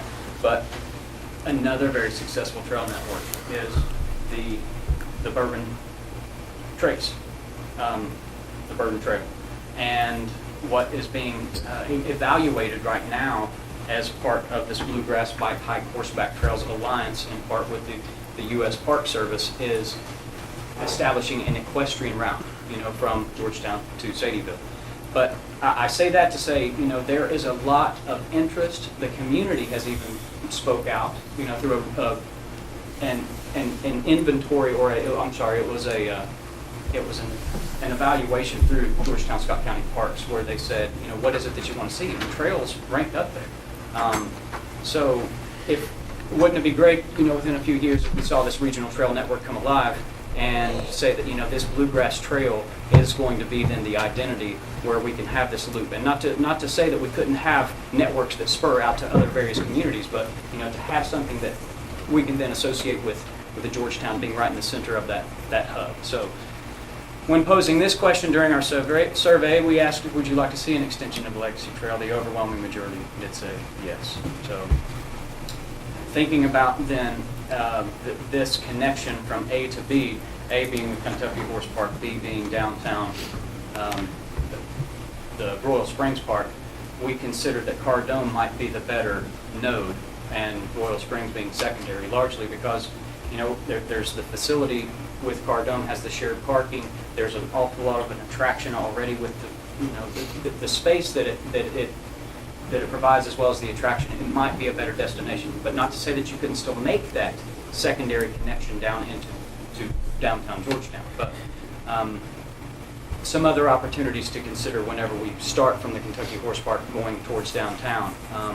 It goes through the Barton Farm, so there's only one property owner to deal with from this point all the way up. It does connect to the North Elkhorn, which is, obviously very good scenery, but it does kind of bypass some of these other elements we've talked about earlier. The constraints, it goes by the quarry, and bypasses some of these soccer complex I mentioned. So what we tried to do is take elements from earlier alternatives, 3, 2, 1, develop alternate 4. So this is our preferred alternate, which connects the various and has the same constraints as mentioned earlier. This is the one that we chose to refine. And it seemed to coincide also with the survey respondents too, when asked which do you prefer, concept 4. So, when we evaluated this in greater detail, I'm going to now present to you some of the other things that we came up with, conceptual plans, breaking it down into these various sections, and ending with the urban loop. So this section 1 we're going to look at in detail. It utilizes the existing underpass, starting at Kentucky Horse Park, and goes just along 1, 2, 3 property owners before then connecting to the soccer complex, which is land that Georgetown already owns. They would not have to acquire that. But I'll say this as well. We did not generate this plan, nor did we generate Municipal Elementary or the Emerson Farm, Anderson development. But we're just trying to basically say these are the preferred connections that we would like to make. But in this master plan that was shared by Georgetown, Scott County, this proposed trailhead was already part of the park's master plan. So we're just elaborating upon that and saying that, this trailhead facility that currently just has a porta-john on it and it's a gravel lot could become something that offers 50 spaces, and it could be very similar to the legacy trailheads that are already existing both on Ironworks Pike as well as within Cold Street. But with this, this could be the catalyst that then begins to start. So we're calling this kind of phase 1 within this area. But you have an opportunity for the restrooms, you have interpretive sign, and making a connection both to the soccer facility and the outlying connections as well, which leads me to section 2. This is the corner here is the soccer complex. So yeah, for orientation, we're then connecting up to the Anderson development. And we've already had, Christy and I met with Dennis Anderson. He's very receptive to having these shared use paths come through his development because he's actually implemented other trails within Lexington that have been very successful. He sees that as being something that generates not only interest from a potential buyer, but also it's a very healthy amenity to basically offer some of his prospective owners. So he's receptive to that, and that'll play into it later. But Scott County Planning also did the right thing by saying require some sort of connection. Well, what we're doing right now is using this connection that he may set aside for our network, which works. It plays to our favor. I'll get to that in the funding portion. Section 3. We will now elaborate how we connect from, this is the corner portion where we just ended up, and we will go crossing Paris Pike, as well as, connect up to the railroad. The proposed trailhead that we were evaluating right here, not only is this also, it presents a very visually apparent crossing, but, this property that I mentioned earlier, since it's somewhat unusable because there is no public access right now, it's only those immediate property owners that back up to this.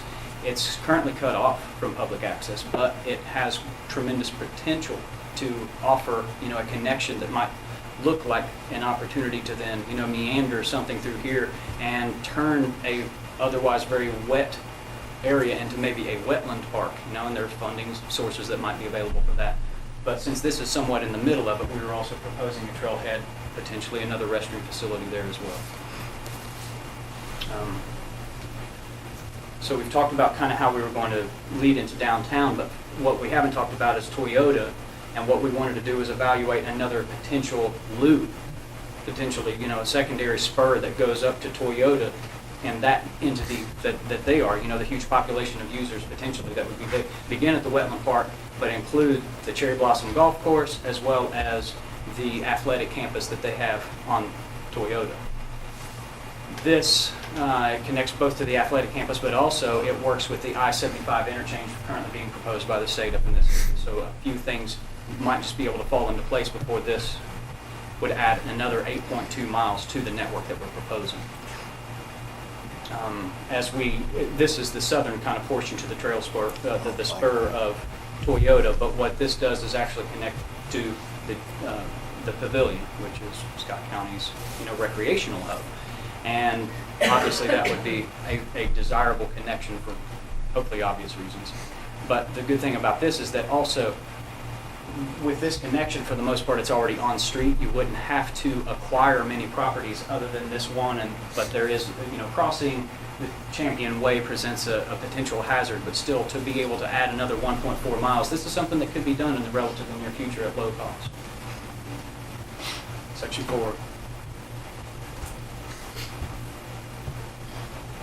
As we then connect from section 3 up to this portion, this is the most costly of the 4 sections, because what we have to do is cross the creek 3 times, otherwise we would have to meander and impact potentially all of these other properties along the North Elkhorn.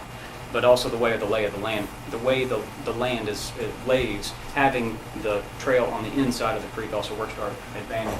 But once we get up to this area in Peninsula, there's already a network trail system through there. It's just a matter of then widening it to accommodate the expected traffic. We've developed a potential trailhead for this area as well, which would look something like this. And this is all in the final report, so I will breeze through this. I want to get to some other things. It's pretty cool. Once we get up to the upper portion, this is kind of the shared trailhead facility that would be, this is the Cardome parking area. This is the outskirts of Cardome. However, this would be great and close, close parking proximity to have your starting point at this point, the Yuko En being on the southern side. Now, what we haven't talked about is the connection into downtown. And I'd like to touch on this briefly, because we wanted to explore an alternate way that would include downtown Georgetown, but we didn't want to reinvent the wheel, because this is the Royal Springs Run study that was performed back in 2004. This is a study where it was proposed to take the Water Street, closing it, or at least adapting it, to accommodate this Greenway Trail from the starting point, which was Royal Springs up to Cardome. So this was already proposed, 10 years ago. This was an overlay. It's kind of dated now, but still, the concept still applies. And that's where I hope to reiterate that the downtown connection using this has already been proposed. It's just, it hasn't really grown the legs in 10 years. But once we were in downtown, we wanted to make certain that we acknowledge the connection to Georgetown College. And we've worked with them, James Kepi at the time, but beginning to work with Ray, we realized, and that will continue, but we looked at various potential options of connection and through here, and this is the one I'd like to, this seemed to be the preferred one, but how that interacts with downtown could potentially be a constraint.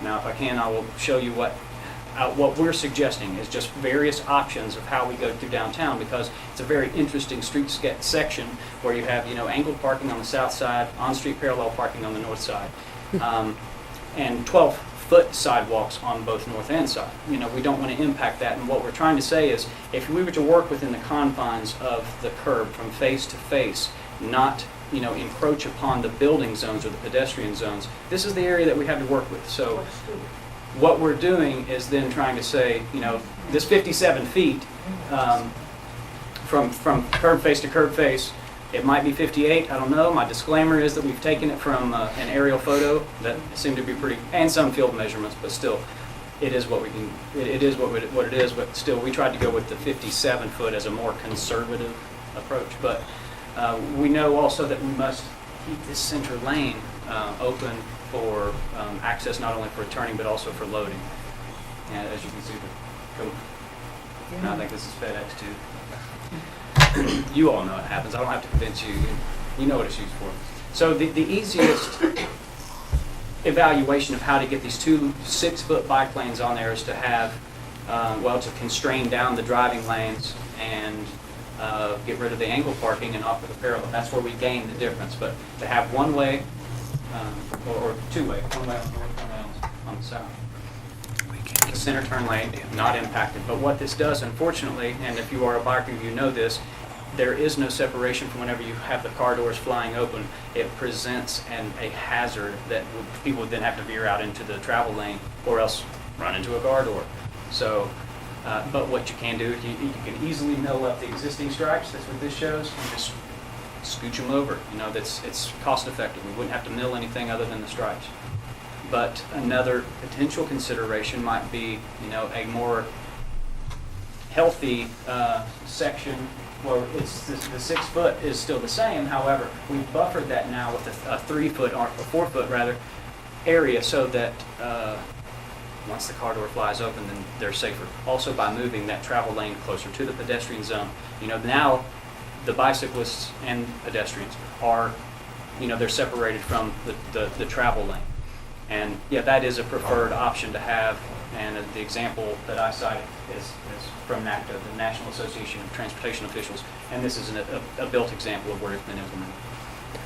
But the problem is that we're only able to accommodate that on the north side because of the spatial constraints. So the solution would then be to connect to the US 25 corridor and then connect back to the college.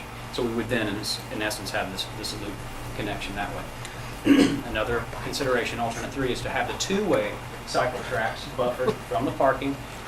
Still, we are able to accommodate parallel parking on both sides. Center turn lane is no different. We did choke down the buffer from 4 to 3 foot. Again, an example that's been implemented, I believe this is Prospect Park in New York.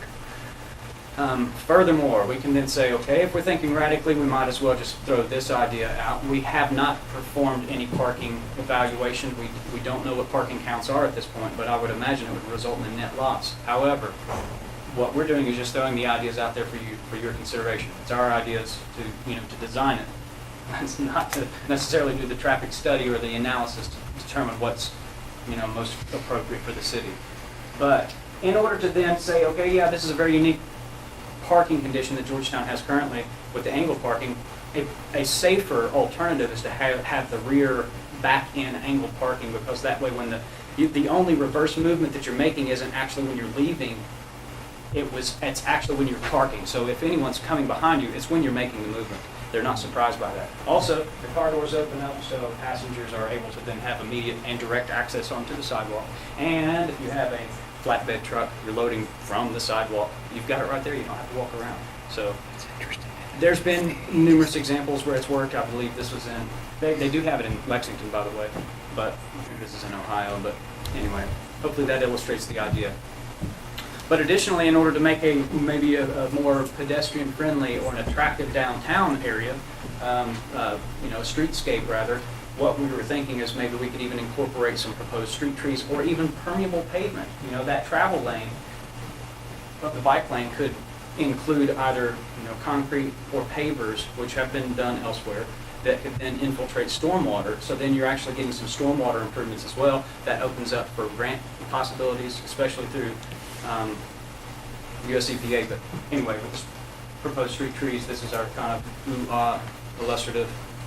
This is what your downtown could look like. So, this is with the potential of having it. This is, of that preferred alternative. What the downtown corridor could look like, street trees and bike lanes.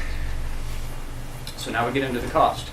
If I may, I will give you an introduction of how we've broken this down so you don't have too much of a sticker shock, but it is the worst case scenario, okay? And I say that to say that we've padded it with some contingencies so that whenever you get the construction bids that come in, they might range, from this to that, and that's what we have attempted to both include, as well as even design fees. And even though we have considered some of the access easement onto property, say like the Dennis Anderson property, we've gone ahead and said that even though it might be donated, if the city had to purchase it, this is what it's going to cost. So I said, okay, so worst case scenario. But anyway, the 3 categories that we've broken it out into: right-of-way and property requirements, construction costs, and design fees. So those 3 categories, remember. The right-of-way and property requirements considers the land necessary to construct the trail, and whether donated or purchase is required. We didn't elaborate on that, but the cost and how they were derived was averaged according to land uses based on residential, agricultural, and commercial. And what we used was a 50-foot cross section. So we're saying that in areas where we can get it, this follows the legacy example, we're going to ask for 50 foot of access. And the cross section that we're looking at is 12 foot of pavement with a 2-foot shoulder, again following the legacy example. Not to say that this width couldn't accommodate an equestrian use, but that 50 foot would also, in areas that might be useful for that, the 50-foot section could also accommodate equestrian use as well. I'm not going to read all of this, but just so that you know, what we've taken into consideration for the construction estimate included these various categories: demolition, improvements, trailheads, and amenities. We even priced those out, okay? With the understanding that those could be phased in, but you've got a cost that includes those. Storm drainage, miscellaneous, including utility, traffic, permitting, and then the contingency, which was 15% margin of error. And then the design fees. Because we have no idea what this design is going to be yet, it was easiest just to say, okay, here's the construction total, we're going to take 10% of that, there's your design fees. So, easy number. But with those three criteria taken into consideration, Section 1, which is 1.17 miles, came out to 1.4 million. Section 2, which was 2 miles, 2.07 miles, was 1.78 million. Section 3, which was 1.53 miles and includes 2 creek crossings, McClellan, Culvert, Harris Road, we've already seen, 2.45 million. And Section 4, which is the longest, 1.84 miles, came in at 2.6. One point that I didn't make earlier, I was talking about 3 crossings along the creek, but in order to then possibly phase this in as well, once we make the connection at the rail crossing, you could potentially have this as your first phase and then have this phase come in at a future date. So, using the street, just striping it to accommodate a bike lane might be the most cost effective if we're talking about phasing it in. But anyway, total summary, 6.6 miles, averages to 1.25 million per mile, and includes the following: 5 stream crossings, 1 at-grade railroad crossing, 4 street crossings, 3 existing culvert crossings, and 3 trailheads, for a total of 8.28 million. Now we can talk about property acquisition. These are just some methods that we considered, okay? And understanding that at one area we hold along the creek and connect both within the underutilized park lane we talked about, but as well as within the mobile home park, the mobile home development. The majority of this, according to the FEMA floodplain map on the right-hand side of the screen, is located in the floodplain. So there are programs that exist through FEMA called the HMA, the Hazard Mitigation Assistance, that would actually allow you to acquire some of this property and, have funding in place to acquire this if there are documented flooding issues, which I understand there are. But that's one avenue to consider for property acquisition. But other sort of design and construction programs that are available, the majority that you're going to see are transportation related, but the local, the TIF portion is something that you're probably already familiar with. But if you are developing some of these blighted areas for public infrastructure improvements, then that would be a program possibly to set in place. So maybe not. But the Transportation Alternatives Program and CMAQ, these are the ones that are going to offer the greatest bang for your buck, so to speak, so that if you have, we can say, $10,000 that, or maybe we'll say $100,000 that is available for a grant application, then you can get basically 4 times that in return. So you could get $400,000 for a total $500,000 or $500,000 project if you were able to either put forth funds or even property in much cases. So, if the city, say in the first phase, we're talking about making that connection through the soccer complex, if there's easement that you're setting aside for that and there's a property value associated with that, you could then say, with that grant application, we can include property value as well. So that would be our recommendation for one funding source, as well as the Clean Water Act, like I mentioned earlier. And that would be for anything that you can demonstrate an improvement to water quality. Wetlands, constructed wetlands are huge, as is permeable pavement. And there are many avenues to consider for permeable pavement, but also within tree wells, which I mentioned earlier, that would open you up to the potential for funding, as well as private donors. And I mentioned, our earlier conversations with Dennis, which I'm led to believe, he's still very receptive to saying, I put forth this much money in either property or construction costs. That can then even be considered as part of the grant. So that's very valuable, because obviously the city doesn't have to put forth much money at all, but that can be still claimed within the grant application. Very valuable. But also the corporate sponsors, and I like to cite this as an example because the world's longest trail, coincidentally, and not ironically enough, had Daimler Chrysler located and was a huge donor. So I have that example to pull from, just to say that if the opportunity presents itself to pitch this idea to Toyota, and say that, you know, this is how it benefits the community. This is how, you know, it puts Georgetown further on the map and would allow for a platform to Toyota to then say, you know, we realize you give back to the community, but if there's another, you know, potential investment, this might be it. But one of the clever ways that they did, they have a pavilion with a name inscribed on panels so that if donors purchased or sponsored a length of the trail, they got their name put on a permanent plaque in this trailhead facility. Our final recommendations, within the course of 1 to 3 months, you know, we say we need to continue the momentum that's already been developed, obviously, with the steering committee and the enthusiasm, the great incitement that has been generated from the public. And there's already been 3 steering committee meetings. Those need to continue, obviously. Developing a phasing plan to say this is what we might be able to afford within this first grant application, you know, this time frame. And then begin discussions with the landowners wherever that might be. Within 3 to 6 months, prepare grant applications. The first statement of interest is due in October. And have those negotiations possibly with property owners along the initial phase, wherever that is. And then within 12 months, hopefully secure the property in the easement and select design professionals for the initial phase. You know, what I'm citing for you is the total design and construction cost. But prior to getting this thing constructed and installed on the ground, you're going to have to get it designed. You know, you're going to have an extensive analysis, basically, of, you know, how this thing is impacted. If you have bridge crossings, they need to be designed by structural engineers. You know, you have to have pipes that are sized according to stormwater modeling calculations. It's very important, as we determined earlier. You know, so the design is the very the part that's obviously very important that precedes the construction. But that's all I have. So hopefully we didn't go too much further than the 30-minute mark. But I'll be happy to take any questions. So the figure you gave, worst case scenario, in terms of what it would cost is $8.28 million. Is that correct? Correct. Okay. Yes. I realize I must do that really quickly. Maybe said that. But we are finalizing the final report, the hard copy of this, and it's over a 50-page document. Well, front and back it's over 60, but it'll have all of this in much greater detail. You certainly couldn't cover it in an hour. What was the cost for the Lexington section per mile? It was comparable.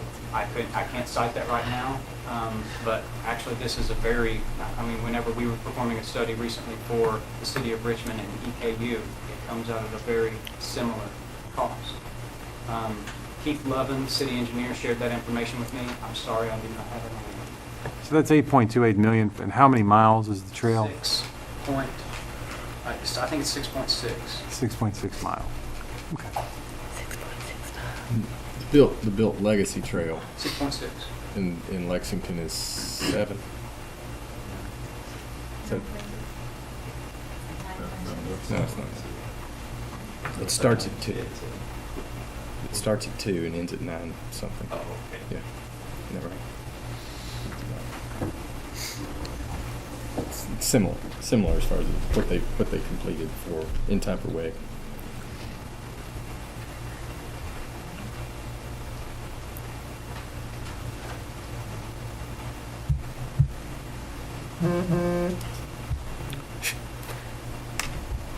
Is that the Barton Farm crossing? Yes. Yeah, I see.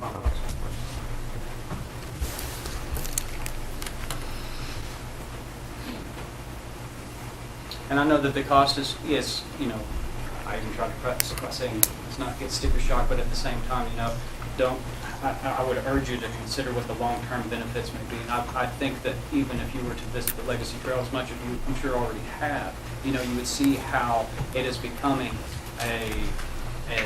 not just an amenity, but also an identity to Lexington that is becoming yet another attraction to the city. And that's what we would like to see happen with Georgetown as well. You know, and it offers so much both to the community as well as, you know, it serves for events and multiple things, you know, as well. But I'd like to say that it could, and there's a lot of data that supports how shared use trails benefit, you know, tourism dollars, but also the revenue that's generated as a result.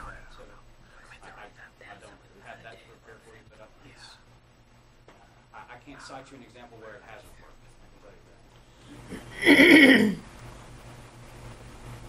I think too, in terms of my own rides or my own runs, and a leisurely pace seems to be, and I'm not a very experienced rider, but a leisurely pace seems to be about 12 miles an hour. Very leisurely. And connecting 6 here and 7 to Lexington puts our downtown at barely an hour ride, or a comfortable hour ride.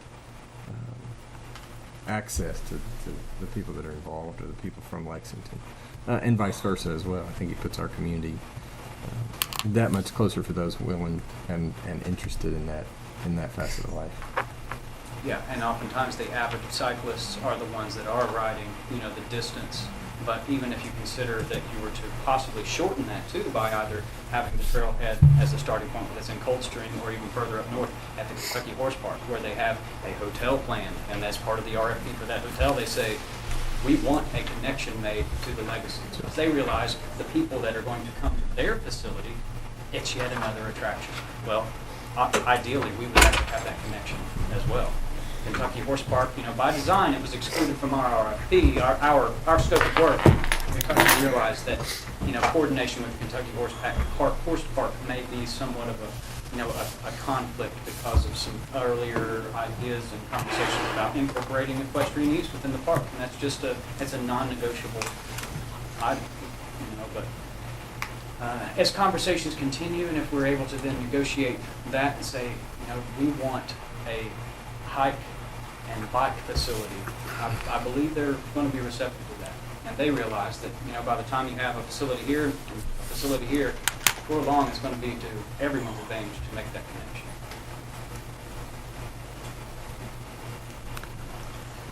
connection. Jason, this is exciting. I mean, that was a great presentation. I know you went through it pretty quickly, but it's exciting to think about the opportunity that I guess is in front of us. I know it's a big project, but you don't do it all at once. It's one step at a time, kind of like eating an elephant. You take one bite at a time. What are you asking of us at this point? Are you asking us for anything? I know that, in our last finance meeting, I think that we kind of came to the conclusion that we wanted to support the continuation of the Legacy Trail financially. And is that part of what you're asking for tonight, is the confirmation? First step that what we will need is the design part. As Jason said, we'll need, money for design, and we will go a section at a time. So if you take, 10% of 1.2 million, 1.25 million, you're going to say $125,000, and that's what, we would like to see the city support it with $25,000, which is 20%, and then we would be able to get $100,000. We would write a grant for $100,000 with the support of the city. If we put $5,000, and that would fund the design study for one section. Right. I think, was that not included in our last finance meeting? So I think that base is kind of covered right now. What I think will happen if all this, when it all comes to fruition, is I think people from the horse park are going to be coming and visiting Georgetown, and I think economically, I think that's great for our community. It will be. It'd be a 25-minute bike ride from the campground, maybe. Right. 20 to 25, 20, 30 minutes maybe.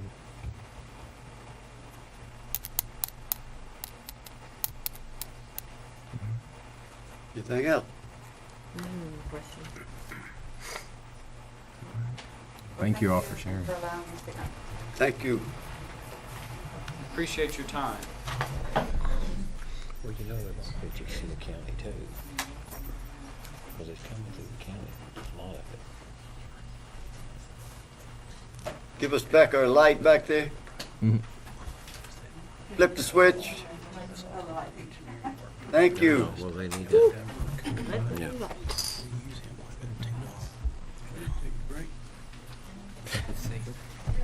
Okay, then. Time for break. 5 minutes.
front of me all the time?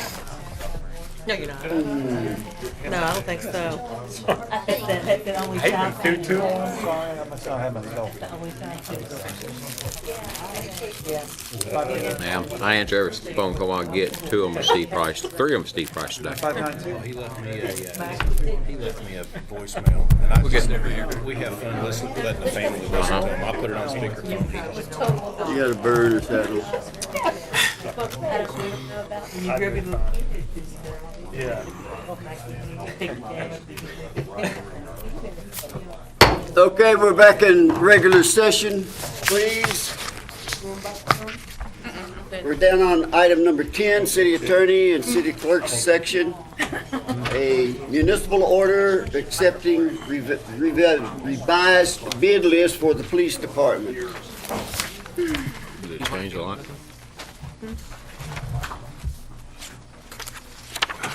Just again, we carried this forward from the June 2nd special meeting and workshop, so for approval tonight. Travis is here if you have any questions. Thank you. Who has a motion? Motion. Second.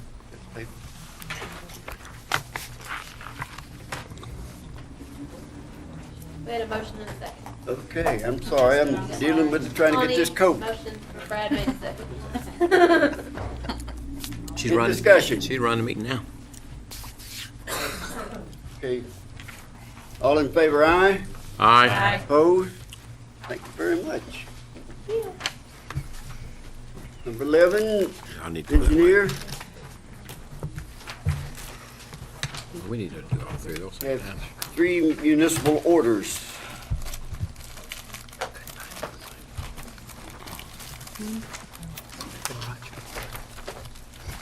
Like see a street next to the streets. Mayor, council, the first MO is for an extension of our stormwater consultant contract for a 1-year extension. We've done this in the past. This is a consultant that we hired when I first started here. We have one last year in our 5-year permit with the EPA, and I'm recommending staying with this consultant for 1 more year so we can finish the projects we're working on and make sure we have everything ready for our project. Any questions? You need a motion, Mayor? Yeah, we do. Motion. Second. All in favor, aye? Aye. Opposed? Thank you. On to the next one. Approving bid for paving. Is paving or construction? Paving first. Yes. As you know, materials are typically bid out separately than actual paving.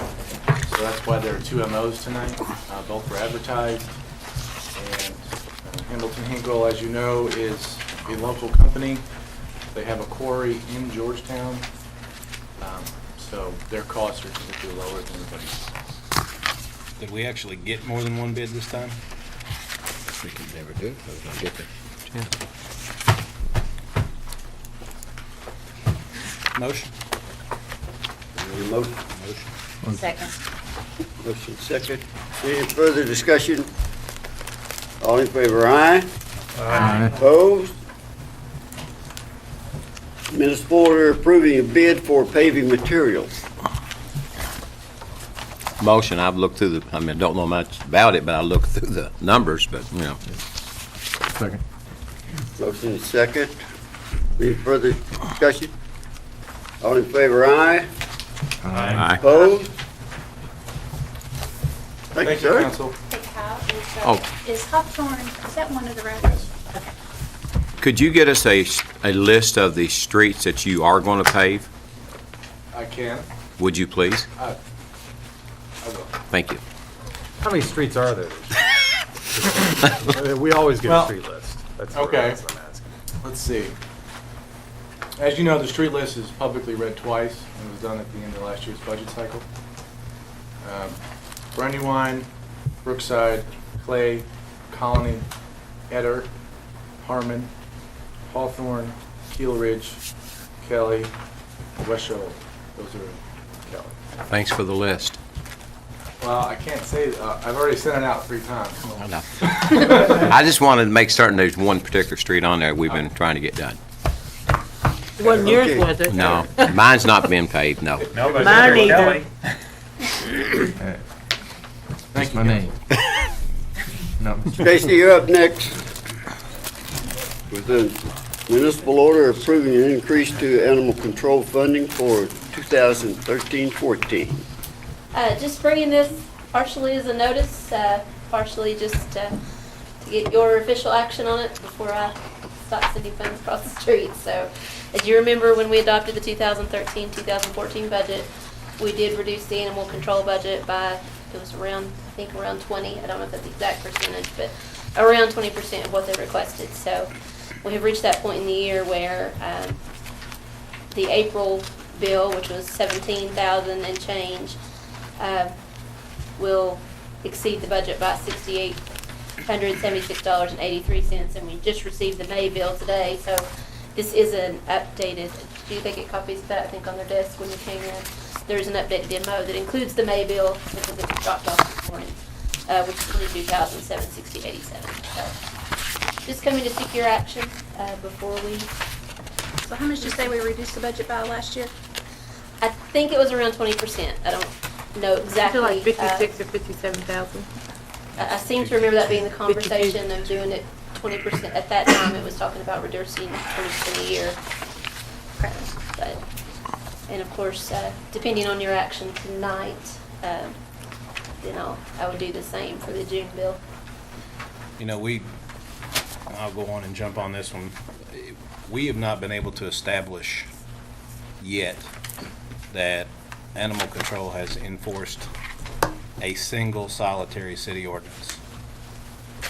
We've not been able to establish that. We've been given no proof of them enforcing any city ordinance. For that reason alone, I'll oppose this. I'll just take it a step further. Code enforcement, police department, sheriff department, nobody can enforce animal control because there's no teeth in the ordinance for anybody. Is that not a correct statement? Needs more teeth. It all needs teeth, so that's why that's not been done. So I just wanted to make sure that people are aware of that. Hopefully we took some. We did take some really good steps today, but Absolutely. that is a true statement.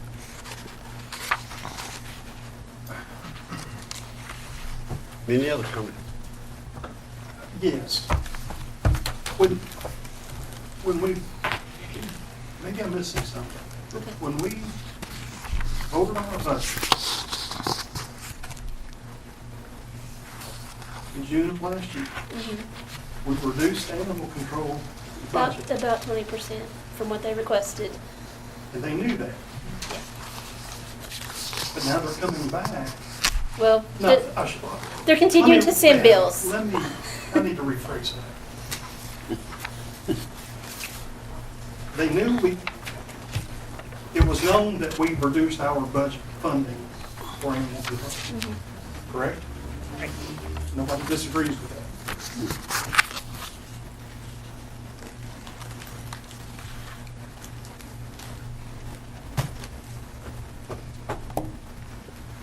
We're gonna take a vote on this? Oh, yeah. That's what she's asking for. She needs some guidance from the council. That's a good motion in a second first, but Mayor, I'll make a motion for approval that we fund the expenses as they are incurred, our fair share, which I guess is outlined here. Okay. I need a second to that motion. Second. Second by Mr. Thompson. Need a roll call vote, please. Mr. Lusby. Yes. Mr. McEwen.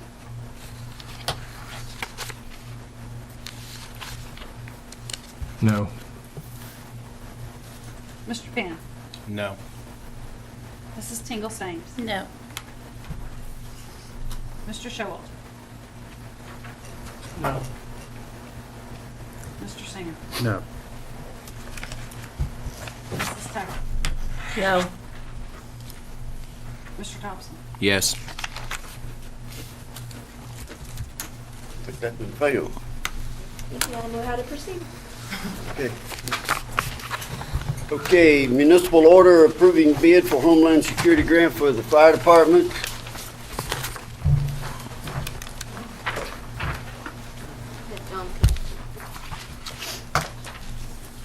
Welcome, Mr. Ward. Obviously, they prepared the bid and put that out. And if you have any questions, John can answer them, but obviously we have the grant funding in place for this.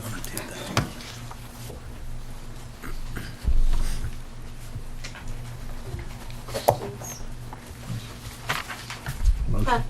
This is the security system for Presentation-CDP. It's on your desk. You wait for a motion? That way, yes. Kelly. Yeah, I was gonna say Kelly did. You have it? Yeah, I got it. You got both? Second. Good second. Any discussion? Mayor, quick question. Go ahead. This is, you say this is the one that we approved? Didn't you say we already approved this? You've approved the application, but we had to bid it out due to the amount. The purchase of the equipment. Yeah. But there was no money out of the city's pocket, is that? No. But it is a security system for the fire department, right? It is for stations 2 and station 3. Station 1, the EMS secured that grant, I think it was last year. So that station's actually already ahead of the game. But that was through the EMS. Yeah. So when you leave the station, is it when nobody's there, it's an alarm system in case somebody breaks in, is that right? No, this is, like key fobs or card system. Right. The only way you can get in and out of the station would be with that. Okay. Yes. Yeah. But is it not an alarm system as well? Is it? No, it's not an alarm system. Not at all? No, it's just, like I said, now this system contains a keypad on it as well. Yeah. So you could actually enter the station if you knew a code, or if you had the key fob, you could get in and out.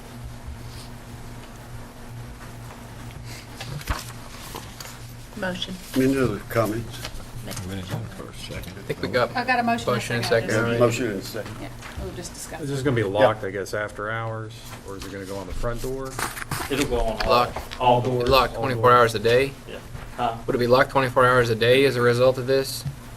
No, not during business hours. Not during business hours. Yeah. Community can come in when we're there. Yes, yeah. But if we run out of the building, if we get a call and everybody has to You need run to lock Uh, out, it down. doors closed and locked. Yeah, I want there to be accessibility from the public. You still probably get the occasional people coming in off the street. Yeah, we get deliveries, Monday through Friday. Demo. At the present time, what are you doing? With not having this, what do you do at the present time when there's nobody at any? Well, if they're, going out to train or do something of that nature, they will actually take a key and lock the door. So the station is secure when everybody leaves. But I'm sure there's occasions, when an alarm goes off, they don't have time to go around, and lock the doors with keys, because their main priority is answering that call. So, the station's unsecured. In clarification purposes, just to make sure, it was just mentioned, I just want to make sure. Yeah. There's no payback on this grant. No, it's 100%. It's 100%. Yeah, you all had already approved the application No, of the we grant just- and the acceptance of the grant. It's just 100%. due to the amount of the purchase, we had to put it out to bid, so we're asking for approval of the bid. All in favor, aye? Aye. Opposed? Thanks. Thank you.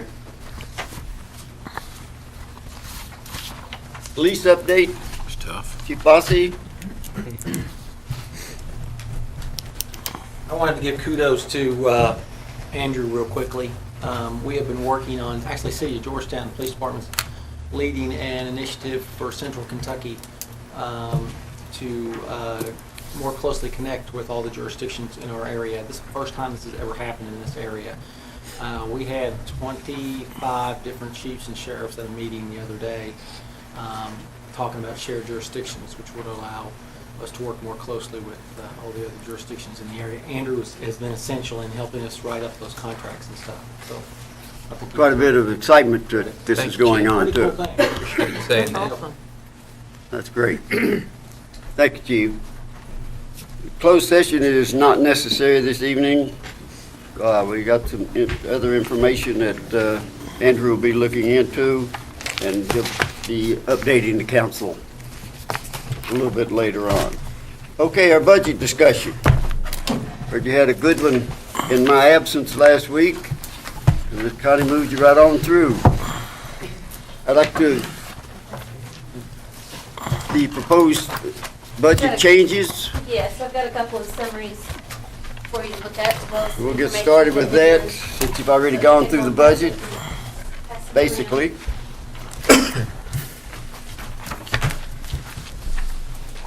I'll wait a second. Once everybody gets one, I'll quickly go over what I've just handed out. The back side of your packet is just some information that I think Ms. Tingle Sames had requested about the detail on some of these general government accounts, such as travel, dues and subscriptions, etc. But it's the first 2 pages I want to focus on. The first sheet you'll see says council budget changes at the top. This was my summary of all of the items that were discussed last Monday, June 2nd, and that we kind of took hand votes on. Yes. I don't know what you've handed us. Okay. We're sorry, we'll slow down. Go ahead. They were divided into packets in turns, so you Okay, pick one and. so we got this one. And then council budget. Yeah, I got it. Thank you. There's 3 pages. I'm not very good with the paperwork. There's 3 pages. Had them all separated just perfectly. Never mind. Thank you. Everybody got the council budget changes sheet? All right. Basically, this is a summary of your discussion and your straw votes from last Monday. Starting with the general fund, having an excess revenue of $6,185. Adding back the police firing range. We had paid for all general government with a transfer from landfill for capital. So since that was a new capital item being put back in, I put that corresponding transfer in. The $25,000 for the legacy trail, and then some of the reductions you had made, the HGI Main Street, the Community Medical Mission, the Greenhouse 17, formerly Bluegrass Domestic Violence. And then we had discussed the police department debt service payment, that if we extended that over 20 years, we could put in $350,000 in the budget instead of $400,000. So with the changes that we discussed at the last meeting, that has a new general fund balance of $48,935. And then on the environmental services fund, it already had an excess revenue of $11,396. It was requested that I find $50,000 for recycling containers, so that if we choose to, we can pursue a pilot program. So that is added, and found the majority of that by applying a 5% vacancy rate to the sanitation department. Again, Linda Wise, our payroll administrator, had calculated vacancy rates on every department for me. The sanitation actually had a 7% vacancy rate. Like I said, a lot of that has to do with promoting from within, promoting those people to public works. Therefore, those are usually the positions that end up vacant throughout the year. So with that, environmental services now has a fund balance of $5,626. The second sheet, the proposed budget changes, in addition to what you discussed last week. So all of the things on this first sheet are also on the second sheet. Everybody have the one that says proposed budget changes at the top. Okay. The Public Works Director, in lieu of the discussion we had last week after looking at the motor fuel item, requested an additional $20,000. That was because he had already spent through April 30th over $60,000 and it had only requested $50,000 for next year. And part of this is Councilmember Tackett had requested that I try to come up with some money to fund those 2 additional police officers. So one of the, and I didn't quite get there, I got close, but one of the options I looked at was the Parks and Rec capital items, also funding those with the money from landfill. There was still enough there to do that. So that was an item. In addition to the other reductions, since we had the $20,000 increase in motor fuel for Public Works, I spoke with Director Thomas, and we reduced the computer hardware by $5,000 and the special projects by $2,500 to help compensate for part of that. And then, so those are the only changes. So with that, that would give us a new general fund balance of $120,485, which is about $8,500 and change shy of getting those 2 new police officers. The only difference on the environmental services fund, again, the Public Works Director, Mr. Thomas, requested an increase to the Herbie Kirby account, but with a corresponding decrease to the professional services account. So that was a wash in his budget. So I wanted to let you know about those things, just based on some things that I had been requested to look into and to try to find money for, as well as the request from Mr. Thomas. So you said we're about $6,800 shy from being able to fund the 2 police officers? That's $8,500. $8,500. It's $8,500. $129 and maybe $32, something like that. $129,000, $32. Did we apply any vacancy rate to the police department? Yes, yes, we applied a 1% vacancy rate to them. I'll get the exact. We're very close. Very close.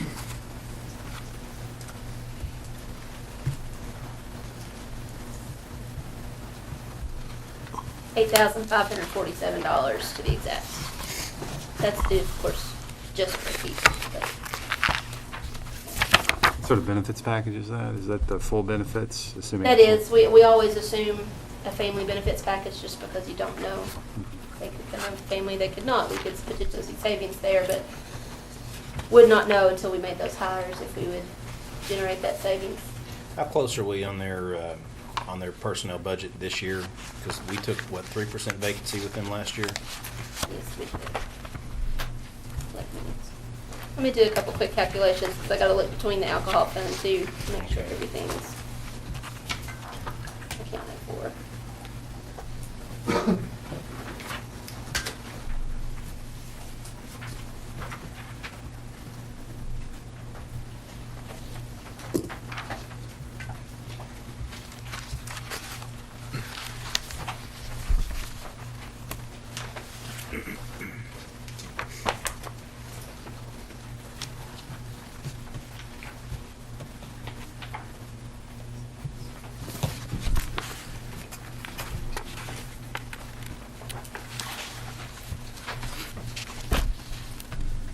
Sorry, give me a second.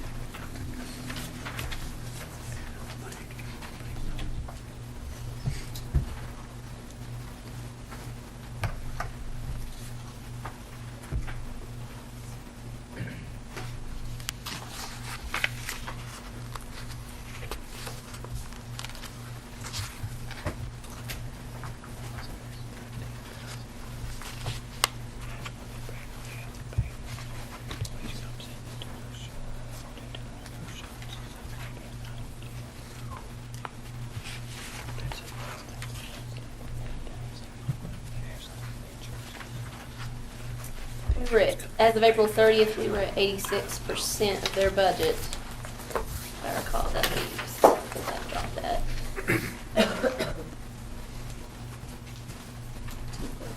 I'd like to suggest that since we're so close to being able to get another couple police Yeah. officers, that you give Stacy a directive to find the, what are we looking at, $8,500? And with the growth we're experiencing and being able to add another couple police officers, I think that's huge. That's just my thinking. Mayor, I've got a question. I missed a golden opportunity, and I'm slow and I'll admit it up front. On the Legacy Trail, $25,000. Are they, and maybe somebody can try to find this out. Is the intent for us, being the city, to pay the entire $25,000, or That was their is that request. group going to the county and asking the county government to also contribute to the $25,000? Is the city expected to pay that entire burden of $25,000? Shouldn't say burden, I'm sorry. Wrong word. That's not a poor choice of words. But the answer is yes. We are, that's what we're Their putting in our request to budget. us was for $25,000. Right. Whether or not they're going to the county to ask for anything, I don't know. I assume they will ask. What amount, I do not know. I haven't heard that. But what did they say, that 25,000 they could get back from grant, like 100,000 or something? So they probably be doing the county the same way, so they'll have this money to continue on these plans and stuff, I'd say. I don't know.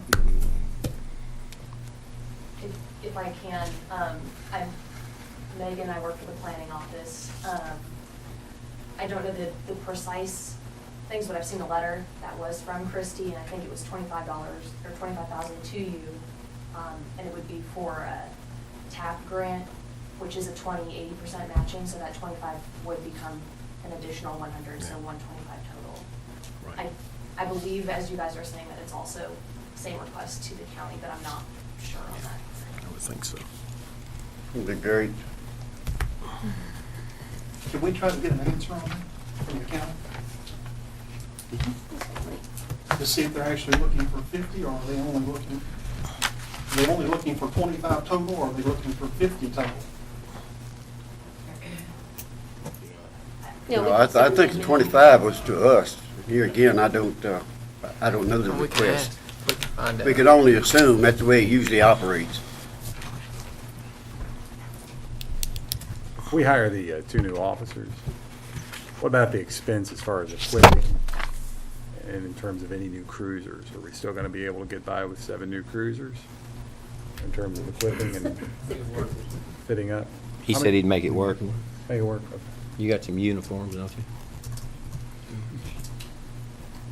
Hiring size 5. Have to be a size 6. Do you have cruisers available, Chief Bossy? We will by the time we get these new ones in and add to our full fleet. If for this year's budget, we're only looking for $8,500, right? Okay, well, what if they're not hired come July the 1st, or go through the process July the 1st and wait to start going through the process in September or October? Doesn't that take off the 85? Yeah, let me try to get a closer. Limit. 10,000 a month. Yeah, it's I think that's right. approximately, I mean, and I'm taking total salary with benefits and all, but breaking it down to 26 payrolls, I mean, it's $4,900 a payroll. Right, so just wait a couple of months for the process instead of starting July the 1st with it, and then there's your $85,000 without changing anything else in the budget. Although, I always like to see things pulled out of the budget, but nevertheless, there's your money without changing a thing. Well, even if you started July 1st, you got a period of time before you would have them on the payroll anyway. Oh, yeah. It'd be 6 weeks to 2 months for you to find, you know. Yeah, usually the first payroll in July, because of the way our time sheets run, is for time worked through June 30th. So probably mid to end August. I mean, you could easily safely say a hire date is September 1. And if you're making up about $4,900 a payroll. Again, keeping in mind that our family benefits, and this is something we just won't know until we hire them. We could see an additional savings there. Our family benefits cost about $13,000 a year. If we hire somebody with a family plan, then that's what we'll pay. If we happen to get someone who doesn't, then it could be significantly less. And that won't be we just won't know until that savings until we hire. December? Huh? That won't kick in until the end of the year, will it? Or Oh, no, this is like, we're assuming that anybody we would hire would have a family plan, which is our most Okay. expensive plan. But again, a hire date of September 1 would be very safe to get your $8,500 I savings. think that's the way to go. Great idea. Just to add the 2 officers in there, and then just make sure that you're waiting, that we agree to wait until, and you're good. We're done. The only concern I have about doing the 2 police officers at this point is the fact that we're doing a new police department, and all of the bids, even though they've been in, we're not really thinking about change orders, we're not thinking about anything like that that might end up costing us money, and we only have a certain amount of money as far as our bonding goes. And we've done the firing range, new cars, and we're fully staffed. And I just think that maybe it's not a bad idea that we wait 1 year and get through, maybe this time next year we'll be in our police building. I just think that we need to be a little bit more conservative moving forward, even though I know that you found the money, but it's going to be a continuation of money that we're going to be looking at. I just think that we need to think about that. That's just my thought on it. Because I agree, our community is growing, and we do need police officers and things like that, but, we spend a lot of money on the police department. No offense, Chief. Money well spent. Mayor, I mean, what Connie said, I kind of said at our finance meeting. I know folks couldn't be there, and that's certainly understandable. And in all due respect, I kind of look at it the same way. We did those things that Connie mentioned, and I'm not sure if you mentioned, but we made some pretty significant pay adjustments. Did you mention that? No. For the police department specifically, and I feel great about everything we did. It was worthwhile, and it was needed on all fronts. Personally, from my somewhat conservative perspective, I'd like to see us hold off on those two positions. I know they're going to be needed. I'm sure the police department would like to have them right now, but they've really done well over the past few years with, and obviously you've campaigned hard to bring them up and make improvements, and certainly that's been fulfilled, and the council's helped in that regard, and obviously the chief has, and everybody has, and I'm not trying to be a hardliner at all. I just know what it's like, and Karen, you do too, and several others do, to be in a really bad situation financially and have to make not bad decisions, have to make challenging, difficult decisions. And payroll is one of those places that we have been impacted significantly.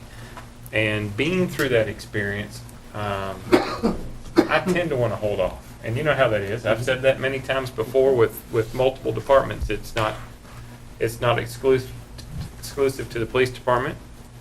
But I don't think it's been a huge push for the police department. I think if it were, I think Chief Fossey would be in here at the podium telling us that, hey, I really need these two police officers. And he hasn't been doing that. What he said was he needed the police department. And I think we all agreed with that. And it took some time. And I'm glad it did, because financially we got ourselves in a much better position today than we were, whether it was 6 months ago or 12 months ago, 6 years ago, to do this police department. And everything from where we are with our general fund balance to where our revenue is to where the interest rates are. I mean, all those things have kind of fallen in line for us, and we're sitting in a pretty good position right now. And I know they're going to need it. I just personally like to hold off maybe until the next fiscal year to come through with something else. I guess that's just where I stand. Well, you guys need to make that decision. I just felt that we were so close that. We are. And of course, Karen came up with the rest of the money. I mean, what she says makes sense. What everybody says, it's all a matter of opinion. There's not necessarily a right or wrong here. That's exactly right. And I say that in a very respectful way. Again, and I've said this many times, that's what you're here for, to make these kind of decisions. So. I just think, we know the reality of the Toyota incentive package. We know the reality of about 20 years of paying around $350 a year principal and interest on the police building, somewhere thereabouts. I think $343 will average out every year for 20 years. So we know the reality, but we also know the reality of just how big the city's growing.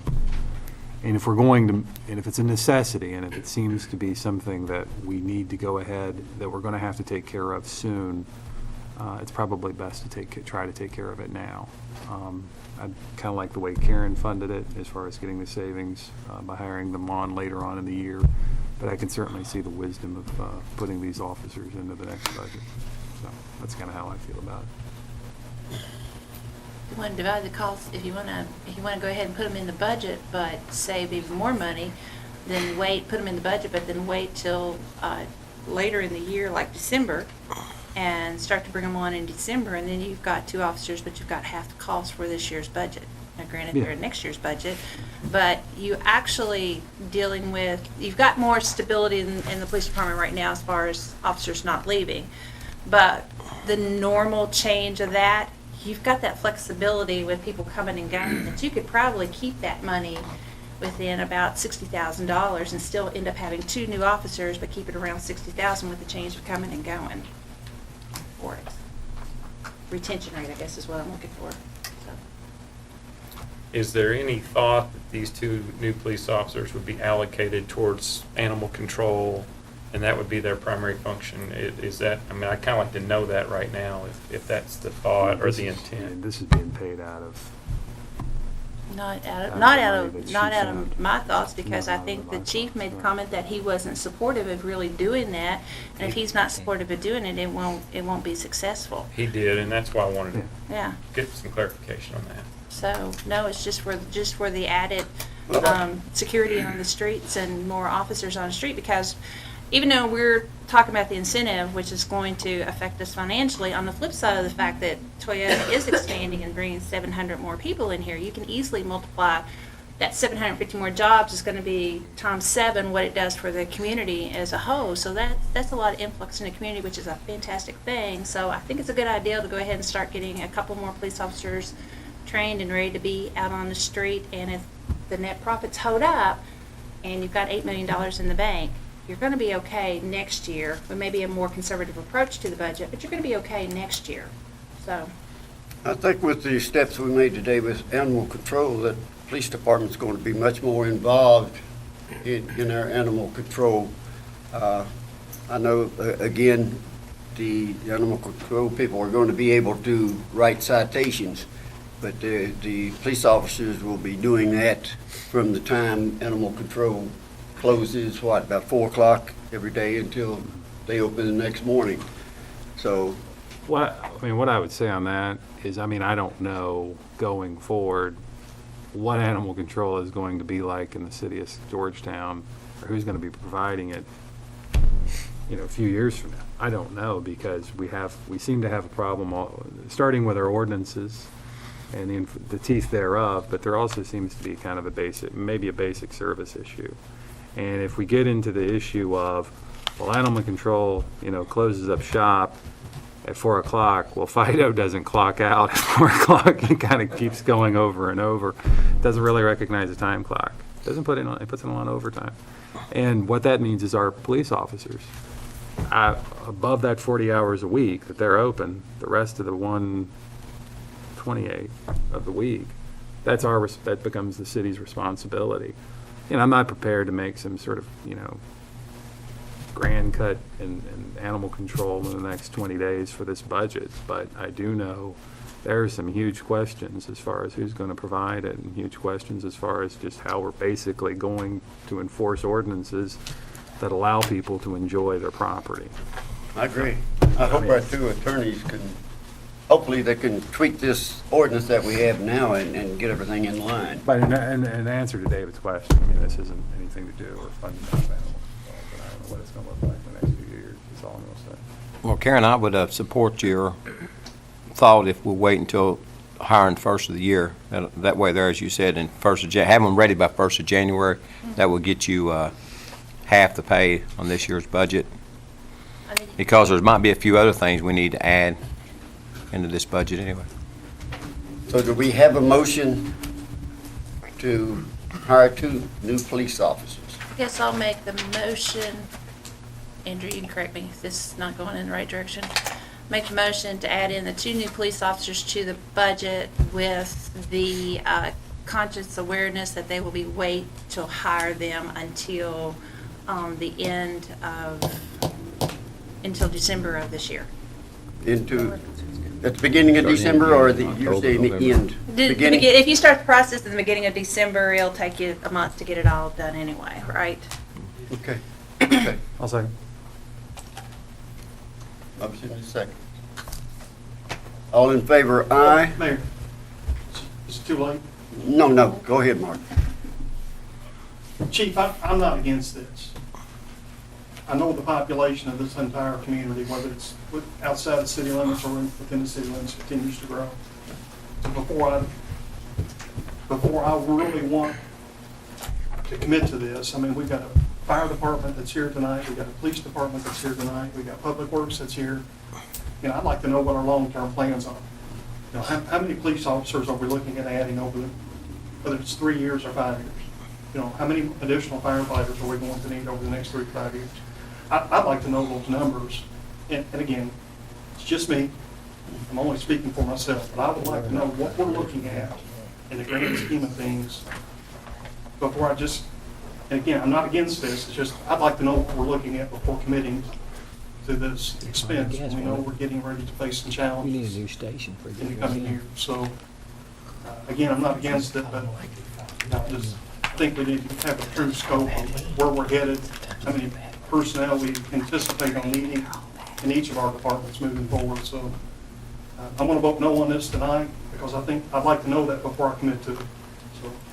All right, any other comments? Let me ask a question. Before we can actually hire these 2 new police officers, we've got to adjust our personnel policy. Is that correct? Or do we have to adopt 2 new?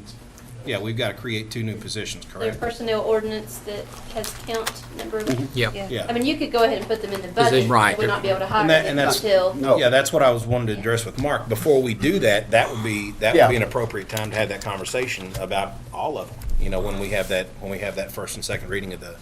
And, and also, I can't speak for all the other departments, and Chief Bossy, please correct me if I'm wrong, because I don't know the number of years, but I think you had a plan of at least requesting, I think, 2 new officers a year for, was it 5 years? 5 years. Now, that's only because, like I said, he has expressed that plan in his budget memos. I don't remember off the top of my head what everyone else's potential. But there'll be a certain number of attrition too. You'll have guys ready to retire. Yeah, but these would be New positions. Okay. based on our prediction of the population growth. Okay. Right. That's fair. But I can't speak for the other departments. I can't remember off the top of my head, but I do remember that. He stated that. Hey, Mayor, I'll make one quick comment. You certainly may. I mean, although, I've said what I've said, and I kind of stand behind that. I mean, I'm not going to let something like that stand in the way of me supporting the budget. All in all, it's a good budget, and I say this every year. There are things in the budget that each one of us would just as soon not see, or things that we might like to see. So, although I may not, want to go ahead and put 2 new positions in the budget tonight, I'm going to support the budget. Well, that's good.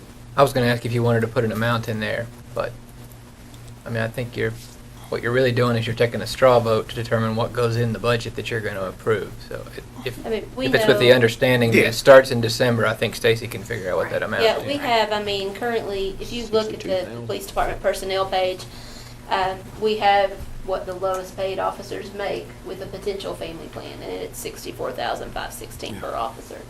And that's with, like I said, the highest possible health plan. So, that, I mean, essentially, that's what I'm going to add into the budget. Is, well, I'll add $64,516 if we're not starting them until 2021. Takes care of 2 officers for half a year. That's fair. I see a show of hands of yes, we go ahead and put them into the budget. 1, 2, 3, 4, 5. Okay, enough. So it's 5-3 on the straw vote to go ahead and put that in the budget. And next year, about after 3 or these 2 6 come in, then their full year goes in next year. Next year, we may not be able to add 2 new officers the following year. We'll just have to see how things go for next year. But I think, other than that, if you want to address the changes that are here, we've got the Public Works requests that were new from last week. The increased $20,000 for fuel, and then the corresponding reductions of $7,500 to his other line items for a total increase of $12,500 to the Public Works Department, essentially from motor fuel stuff. Well, I think we caused him to increase that because we got him concerned about his gas, so, I think the council brought that on ourselves. Yeah. That's what it is. Yeah. Make the motion. I'll make a motion that we accept that one. I missed. Repeat that. 12,500 for gas for public, well, 20,000 for gas. Let's see a show of hands. Okay, thank you. Move along, Stacy. The only other change, again, it's a wash, is just, I don't know if y'all really care that much, but it's a wash, is adding $3,000 to the Herbie Kirby's and taking $3,000 out of professional services, which essentially is a wash on the sanitation budget, so you can probably nod in agreement on that one if you want, but you're not adding or taking anything away. We're just going to move it from one line item to the other per Terry's request. So we'll do that. Any other questions? Mayor, I'd like to go back and look at the 12,250 took off Main Street. Okay. I've had 5 or 6 phone calls, and they weren't against the work that he was doing. They were for the work that he was doing, so we need to discuss it, okay? I think I probably had those same phone calls and email. You know. Do you have some documents you want to give them? In accordance with council's request at the last meeting, what we passed on We got it here. the finance director, I provided you with an additional copy of our budget, but also with the profit and loss statement for the last calendar year and then this calendar year to date. If there are any additional questions on that. I would like to reiterate to the council, as I mentioned when I first presented the budget, that this has been a transformative year for us. We have changed our name. This happened even before I showed up. The board of directors revised our mission and vision statements, and part of the name change is really returning to our roots. We were Georgetown Main Street back in 1986 when we first started, and we're looking to go back to that and to really the core of who we are, which is promoting the downtown to enhance their economic viability and also to provide them with a single channel to address any issues or concerns that they might have, so we can assist them on that. But also to help in development of events, which will bring folks in, as well as partnering with existing events. And we're already doing that more than we used to. I had a booth out at the Kite and Culture Festival this year. That was something that we had not done before, to hand out maps of the downtown, as well as information about our organization.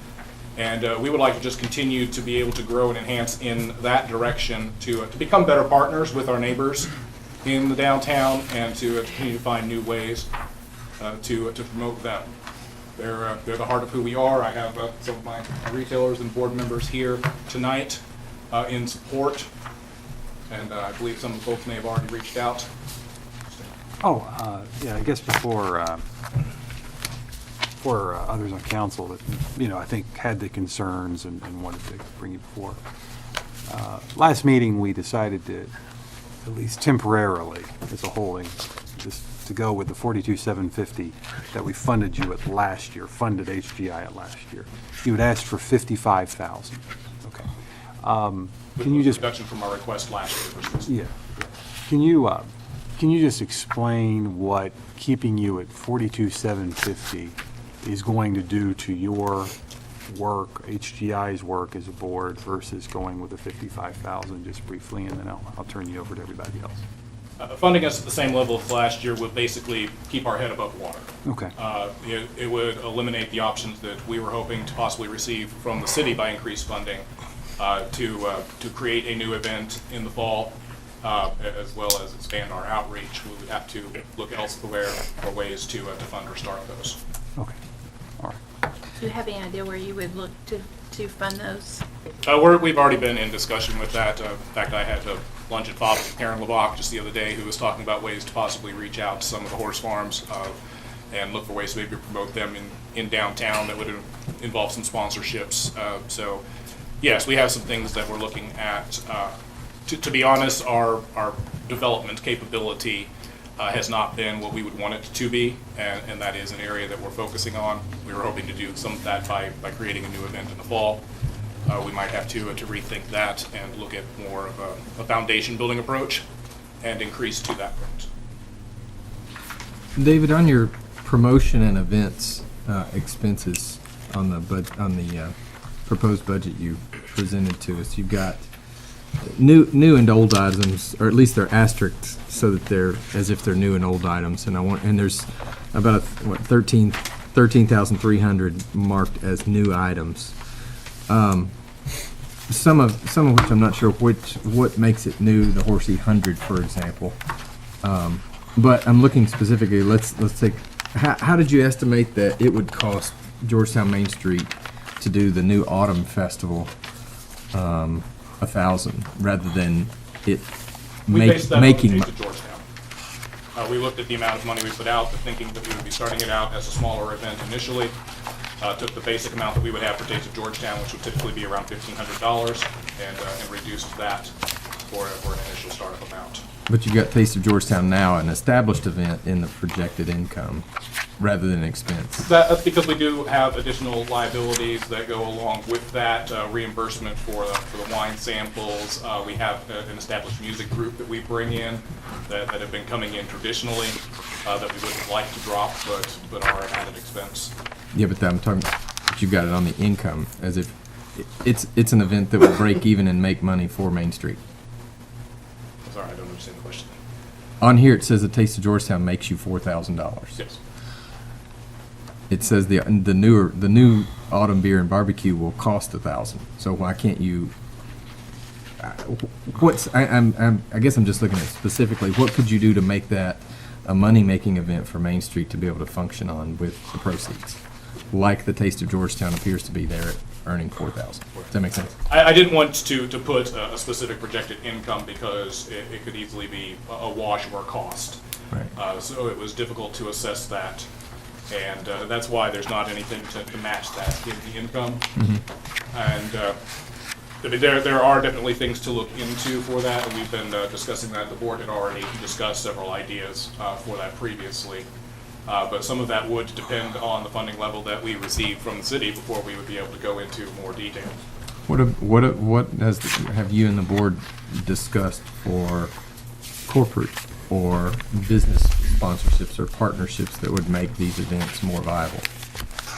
That's something we've just been discussing recently, in part because I went down to the Nicholasville Wine and Vine. I talked to their Main Street director there, Tanya Coleman, and as it turns out, they have money chipped in from tourism, which I know tourism already helps out all over the place. But we could certainly look at them. But they also had some of the local banks as major sponsors, and so that would be a natural outreach for us as well. The only two that I was looking at, you've got business promotion and recruitment as a new expenditure, and downtown advertising as a new expenditure, a total of $7,500. What do those entail? The downtown advertising was a change because we were informed that we wouldn't be able to receive grants from tourism for that. We didn't want to be able to lose that capability. Again, with the reduced budget, that would probably be one of the first things that would have to go. What is that? To be able to promote the events. We're a little late for Taste of Georgetown this year, but for next year, possibly do radio advertising or other forms of advertising, which would help us to increase attendance, bring more people to the street.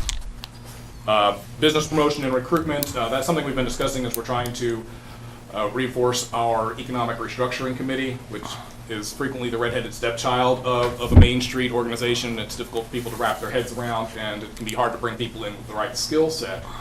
But at its most basic level, that's looking at our extant vacancies and finding ways that we can try to bring people in and to fill those spots.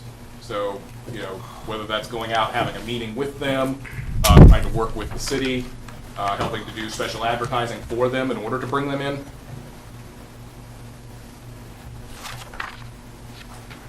Well, Mayor, David mentioned a while ago that there's some things on the budget that some of us don't agree with and some of us do. We'll just take a straw vote, and if it passes, there's no hard feelings one way or the other, but I'll make a motion that we put it back in. I'll second it. Put what back in? The $12,500 back into the budget. Yeah. Connie Yes, I said. did. Any further comment? Did we ever finance that at that rate? Well, we cut it last year. That's what he asked for last year, and he said he was just bare bone getting through. Am I correct? Show of hands, yes. Put it back in the budget. 1, 2, 3, 4, 5. Okay. But you got a lot to prove to us now. From this time Absolutely. next year. I fully intend to do so, Yes. both to you and to my board. I know they had some trepidations about us trying to move forward with this, but Okay. Our history only, that goes back to 2011, only has it at 45. You made a comment as if we've been funding it at 55. It's only been at 45. I don't know who made it. Yeah, I heard it. But my understanding is that it has been higher historically, and then there's been a series of cuts. I think at one time there was more participation from the county. I think that's what it was. That was something we made a push for this year. The county did go ahead and fund us at the same amount as last year. it's never been higher than that, but I haven't been on here forever. Thank you, David. Are you getting, well, you all went ahead and voted. Let me ask him a couple other questions. Are you getting downtown businesses to support you in the downtown advertising? That's one of the options that we're looking at, that we would roll into that, which could potentially reduce that funding amount, allow us to distribute those funds in other areas. We wanted to take it at a basic approach that, you know, if we were having to do it on our own, then this would be the basic amount that we would look for. And is the chamber membership something that you all actually pay? Yes. And it is reciprocal. To be honest, that was largely a decision I made as executive director when I came in, is that it was reciprocal, but there were no funds exchanged. There is a difference between our membership level and their membership level, right, which frankly made me a little bit uncomfortable. And I'd prefer to actually disperse the funds. It's not that large of a difference, okay, but it makes us feel a little bit more professional about the arrangement. I didn't support this vote. I obviously didn't vote for it, but I live on Main Street and I support you and I'll support this. Contact me. David? Very quick ahead. comment. And I said kind of the same thing at the last meeting, that, you know, I certainly support the program. I support things that are being done. I'm not sure that we all realize exactly what those things are that fall under your scope of work, or what falls underneath tourism, or, you know, who takes on other responsibilities. For example, the flowers downtown. I guess I just thought that was something that in the past Kitty took care of, but I don't think that's necessarily the case. I think maybe tourism. It had already been funded by tourism as a grant in the absence of our executive director, and with Lori Saunders' transition to tourism, Yeah. it was natural for them to pick that up. We really appreciate them doing that. I'm not sure that our program would have been able to handle it. Yeah, and we got to think Public Works. I know Public they're Works. very instrumental, not only with planning, watering, whatever the case may They be. do. I know they do. Absolutely, that and our flags and banners. Well- I can't thank them enough. Just last week, they came over and took care of weeding some islands in one of the parking lots that had been brought to my attention, and they jumped right on that and did an excellent job out there. They are a great partner for us. You know, maybe if we kind of knew what your level of responsibilities were. I know you've kind of given us your budget and all that, but if we knew more of the specifics on it, you know, and I don't, you know, maybe an email or whatever the case may be, just a little write-up, that might be something that's helpful. You know, I know that was our intent in actually having me appear before council basically once a month to provide you at least the significant activities that have occurred over the previous month. And I don't want to overwhelm the council with a laundry list. However, if you would like supporting documentation, that is certainly something that we can provide at the council's discretion.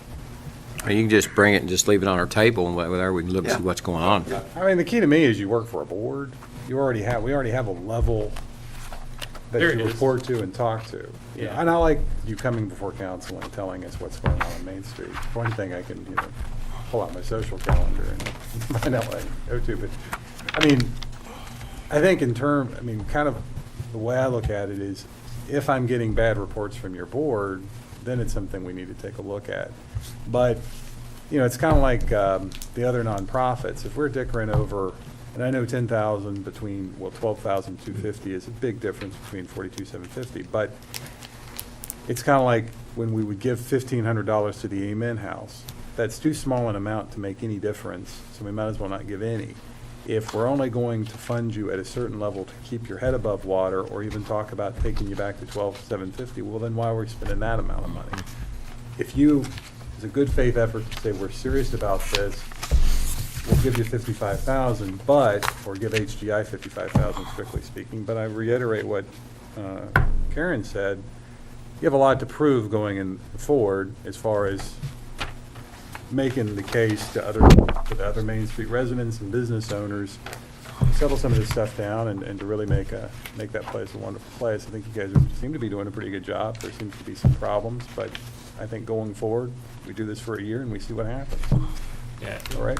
And I understand, you obviously answer the board, we provide the funding, so we have Yeah. fiscal responsibility. And, you know, it's just helpful for me and probably for us to know some of the more detail. If questions are going to be asked, at least we'll have a little bit. Right. And to be honest, there are some things that I don't bring before the council because they are pending business discussions that I can't bring to you yet, and will, but sometimes it's a process and then something doesn't happen, and so there is a lot of work that I wouldn't report on the council too. One thing David came by the shop, and one of the things that he was talking to me about was doing more with tourism. And also giving credit to tourism. Tourism did a lot of help during the times that we weren't financially able to for downtown. But that's something I'd love to see for you and your board, to have more of that partnership and working almost hand in hand with them, because actually somebody tonight told me that they said they came through downtown and they said it was beautiful. They hadn't been in downtown in a long time, and said how pretty it was and how beautiful it was, and was complimentary of it. Well, it's the baskets, the flags, it's the combination of what Main Street's doing and tourism's doing. So that's one of the reasons I'm supporting with the extra money. You do have a lot to prove, but I think that partnership developing needs to get stronger, and then it's an asset for the community. It was a little bumpy at first. There were bridges burned prior to my arrival, and I've been working conscientiously since that time to establish a continuing and growing relationship with tourism, with Festival of the Horse, because we want to be serious partners. Foster those relationships, because the current flags and flowers on social media, Main Street did not get the credit. Tourism and Public Works did. So you want to make sure if you're involved, or that you are involved. Right. I mean, we help with a coordinating point. I mean, I spoke to Lori about it before they went up. I talked to Steve Pfister out of Bywater Farms, and he confirmed the layout with us. We actually went back and talked to them again to ask them to rearrange some of them, to put a stronger flower presence on West Main, which can frequently end up getting a little bit left out visually. And I mean, I could certainly provide those additional details to the council. I just didn't want the comments time to end up bogged down in minutia. Any other questions or comments from the council? If nothing, Time to move on. If nothing Thank you, else, David. it helped the discussion and helped the program. Thank you. Okay, council comments. Are we finished? We finished with budget? Far as I know. Are we ready for first reading? My Not tonight, no, I have it written. No. my additional comment, and I spoke with Terry after the last meeting about this. One of the things in the capital items is an automated truck. I have no interest in investing in another automated truck if we don't have a long-term plan, idea in place, on paper, discussed, for what we're going to do, maybe with recycling, with the educational component, so that the public helps us out, so that the public is more aware of environmental responsibility. I don't want to buy another truck, and I'm the first one, he knows this, that wants to support this, but I don't want to if we're really going to put the cart before the horse. Yeah, good. Hey, Kelly, I want to share went on. something, because I have had some comments. You know how I kind of threw out an idea about the recycling and, you know, the proposal of, not proposal, but just the idea of, you know, would somebody be willing to pay $1 per month for curbside pickup? I've had a lot of people actually say, I like that idea, and it would certainly save me time and money and be well worth it.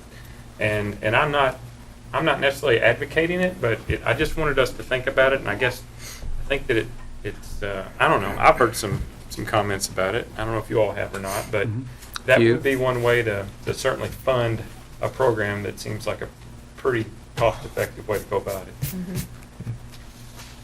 Did we? But on the regular, you know, garbage collection though, we don't have. Might ask. We don't have that. Which we talked about before. You had some complaints, and we dropped enforcing it, so people are not forced to use one Herbie on that end, on that side of it. We talked about coming back to council with an idea, and you know, we, for one reason or another, we've not brought it back, but we'll make that push. Well, you know, we'll try to come up with a proposal to bring back to council as to how to put that policy back in. That's critical. Again, the automated truck doesn't work if people don't put it in the right place and put their trash in it, and it's secured correctly. I mean, that's a slow process. I wouldn't expect an entire neighborhood or an entire street to do it overnight or within 1 week. So I won't vote for the budget if we're going to buy that truck if we don't have a plan in place. Plan in place, or a plan something. Because the Herbie idea came before I was on council, and this is my 6th year. So there's spinning our wheels on that. That's just my. Let's back save up us to $250,000. the animal shelter. Did we get a general consensus on accepting the ordinance with the addition? Accepting the notion of trying to put together increasing penalties on the Yes, ordinance? yes. Putting teeth in the ordinance? I suppose so, yeah. Did we get a notion of what amount to put in the budget is the question? This is a Well- budget discussion. I don't know that we talked about, unless you could talk about it before I got here, but, okay, so we didn't really talk, that really didn't come up in discussion on it. We did have a lengthy discussion during public comments of enforcement issues. Okay, so we got situation with enforcement issues, which we stayed strong on what we were doing this year for it. But how soon after we get into the New Year's budget are we gonna get this set up? Because we don't have any enforcement currently. We're not gonna have any enforcement, so why are we paying when we don't have enforcement, whether it's our problem or whether it's a combination problem? If we're not enforcing it, why are we paying for it?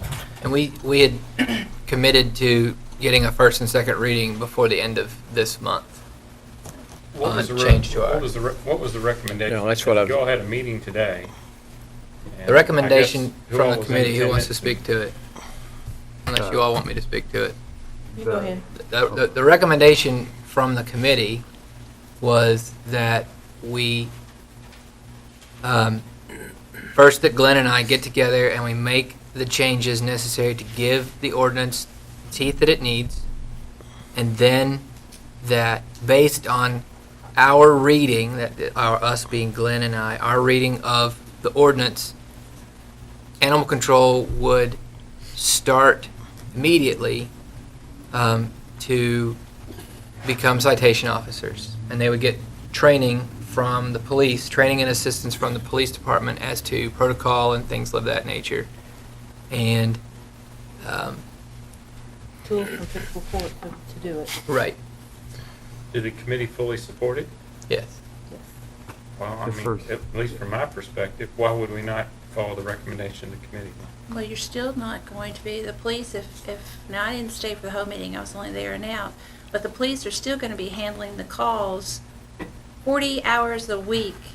Animal control is gonna handle all the calls, is that correct? And then anything after hours is gonna be thrown back on the police department anyway, but they can have if they have the need to call in animal control, they can. Now, did I get that right or not?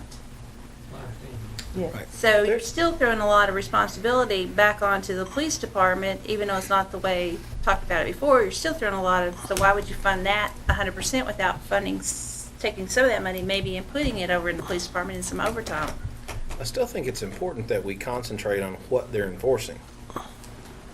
You know, if 10% of their time is spent enforcing city ordinances, then that's one thing. But if 40% or 50% of their time is spent enforcing city ordinances, I think that's something totally different. I would almost suggest that we maintain the funding at the level we did last year, at least temporarily, and then we can get a few months into the new year, determine how much activity we're having enforcing our ordinances. If we need to increase the budget, then we look to do it at that point. You know, I'm hesitant to go on and approve a budget based on what we hope and wish is going to happen during the next budget cycle. You know, we thought that when we had this last livestock ordinance issue, we thought we were done with that. We're not done with that issue. That's going to be a 6-month process. From the first time we brought it up till we started redrafting the ordinance, we're still not to a point of being able to enforce it. You know, I would like to see that we're getting what we're paying for, and that is enforcement of the city ordinances. That's what we're contracting them to do. And all I can tell you is, we know what the steps are, and we have a plan to put those steps into place, and hopefully to get enforcement happening on an expedited basis. Brad, And that's the best I can tell you. That was the discussion today, exactly what you mentioned. And if that happens, then I'm great with it, but I think we should protect ourselves from the budgetary standpoint. And if we need to increase their budget and we can verify that they are enforcing these ordinances, I'll be the first one to make the motion that we increase their budget when it starts to run short. I don't know how to approach this budgetarily. That's the main issue I've got at this point. It's June 9th. We've got 21 days till the end of the fiscal year, and we have to have a budget done. Although we have gone in July before, but we're not going to do that this time. There's no reason to. My point on this is this. Yeah, we all agreed that we had to put teeth in the ordinance in order to make it practical. But we've still got a basic service issue here, because animal control's only got hours of 40 hours a week. What about for the other 128 hours? And I don't think it can be solved in the next 3 weeks via this budget with some sort of drastic cut, or removing animal control from our budget and putting it all on the police. But I will say, from a service issue, it makes more sense as far as enforcing our own city ordinances, which is the only thing we are responsible for vis-a-vis animal control in the city limits. That's the only thing. If it's dogs running loose, crossing property lines, that's a violation of state law. If it's animals or dogs being mistreated, that's a violation of state law. If it's a dog not being vaccinated, that's a violation of state law. If it's a vicious dog, a known biter, a danger, that's a violation of state law. And that's a county issue, not our issue. The only reason we're funding $1 toward animal control and sending it over to the county is that we have certain ordinances on the books about barking dogs, about the pooper scooper regulations, and then a couple other things I can't think of off the top of my head that we wish to have enforced. But if right now we don't have the teeth in the ordinance regarding barking dogs and nuisance dogs, then we got to put those in there. But at the end of the day, we're still going to have a service issue of what are we going to do for the other 128 hours of the week, and is it really justifiable to fund animal control at $180,000 to $200,000 a year to just get those 40 hours of service when we're going to ask our police department to provide animal control enforcement for those ordinances for the other 128? Did you all discuss this today specifically? Yes, as we The talked other about. part that's not been mentioned is that the police department's not trained to go lasso dogs and put them in a truck and go take them to a facility. If we don't fund animal control, we're not going to have a facility to take them to. Well, And all the, yeah, go ahead. and that was something that the chief was there today, is something that they don't want to do, and they're going to need animal control to do that. And I want to state right now, one of the reasons why I voted no against putting the money back into animal control is because I sat on this budget last year, and I voted against it, and I'm standing beside that, that's what I did, and that's what we're going to do. But we have to have a place to put animals, whether it's pigs, chickens, or dogs, and it's not going to be our police department that's going to be lassoing them, putting it in a truck to take them there. So we need an animal shelter. We don't have an ordinance that is got teeth in it that can be enforced, period, whether it's city or county. And that's what they're working on. And maybe it might not happen in 2 weeks, but I can tell you in this past year, we're a whole lot further than we ever been before. By sitting down and communicating, and if having animal shelter I think they used to be on call. Why can't they be on call again if the police department need them? It's just something to communicate. But sitting over here after having a 2-hour meeting today, and we're all on the same page, and that's what we decided we were going to do, is put the teeth into the ordinances to enforce not just animal control, but police department and code enforcement. Because right now, there's not anything there to enforce. Neither party can. Did I get that, Matt? Yeah. Under our ordinances currently, Andrew, and we talked about this during the meeting today, that's the reason I brought it up. The only way you can impound an animal, we don't have any ordinance that impounds an animal other than livestock. I mean, if you got a pig or a sheep. I think Glenn mentioned the fact that we have a dogs running at large ordinance. Even if it's already covered by state law, we have that ordinance. And we have a couple other, but yeah, primarily you're talking about.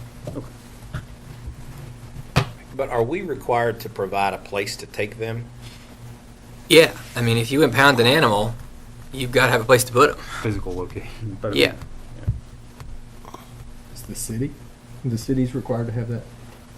Yeah, absolutely. So if we don't fund them, we're gonna have to feed them, because if they come out of the city, that's why we split half of the expenses. If you wanna cut somewhere, cut the expenses, but I think right now we can actually afford to go ahead and fund them while we're working through these issues that we have. But yes, we do have to have a place to put them. By state law, incorporated cities have to have animal You have to shelters. put them somewhere. No, if you impound them, I'm saying that, but as a prerequisite, state law doesn't require incorporated cities to have animal shelters. No, we can, think we can you- contract with anyone to take them. So why would we not want to Yeah, contract I've with got a our? contract I'm not saying that we don't. understand that, but I'm not saying that we Why don't. would we want to not do that with our county, with I'm our not animal saying that we control? don't. Our animal shelter. Not saying We that have a nice building facility. Let's wait till our, Yeah, let's do it. our ordinance comes back to the council to see the teeth that the two attorneys have been able to put into the Metaphor ordinance. gets worked out pretty good. But we have to still decide what we're putting in our budget. Still gonna have an amount Well, put in the I'll make a budget. motion. To me, this is the forest in the tree scenario if I've ever seen one. What's the amount that's being requested? $183,255 was the requested and proposed amount. That's what the mayor proposed, or that was what he approved, right, in his budget? And that is the full request. And that also is the amount that the interlocal task force Yes. agreed Yes, to it's- prior to the it's May 19th two meeting. full-time employees rather than the three we've been paying. All right. Yes. And the resolution that we passed on May 19th, Yes. that matches that. Okay. So let's see, Mark Singer, Connie. Connie Tackett, Yep.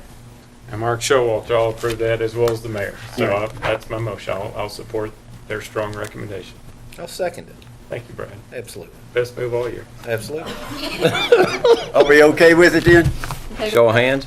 Go ahead. Show of hands.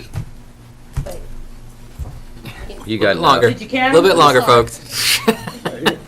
7 to 1. You gonna Four, 5, 6, 7. Brad, Why jump in not? there. We got plenty money. Thank you. Yes, we do, because we are a blessed community. Can I ask one question before we? No, Basic government. Go for What it. she got. All I want to know is, can I bring a first reading? to the Yes, next meeting? yes, Yeah. yes. Sure. Now, we're gonna have a special Anyone meeting else? Monday night. Not yet. Not that far. I will. I'll sponsor it. Marvin will sponsor, thank you. If we're gonna have this on our next council meeting, which is 2 weeks, we wanna have a quick special meeting Monday night for a first reading. First reading? You gotta either have one before it or after it, so. I mean, I don't care what night you do it, but she's gotta get it rolled up and everything. Can we It's have our, ready. can we It's have got our pretty much ready. animal This control? document with some minor changes will be the attachment. They're gonna Okay. give you enough time Oh, to yeah. put some teeth into What the if we had it ordinances? before the council meeting? Okay. All right, wait a minute. What? Well, What? they just Are you talking eliminated. about for first and second reading? Just No, it's no, about no. emergency. Oh, okay. You got 2 Mondays. You got 2 other Mondays besides the 23rd. You got the following one and the one after that. And you all. Well, I can't make it the 30th. Well, I'd say the next two, let's get it done. Yeah, let's. Knock it out. And also agree. do that thing with that. I'm The all animal for it. control thing. Well, yeah, we'll have it. We'll have it on that next First meeting. and Animal control will be Andrew, does ready. It'll be on that also. next meeting. Get Yep. that excuse off the table and we'll see where we are, after Okay, that. so next Monday at 6 o'clock, we'll have a special meeting for the first reading of the 14-15 city budget. And the And, animal and Animal, the ordinance. Andrew, does that give you time to Oh, yeah. draft something for recycling and Herbie and? Oh, that would be sanitation nice. And I don't know, man. Can you give him one more week? I think you need a little. I need a little more time on that. about the second I reading? think so. We'll see. I'll try. Motion for I think there's a adjournment. Motion. lot of parties that need to Second. comment. Right. All in favor, aye? Aye. Thank you. Got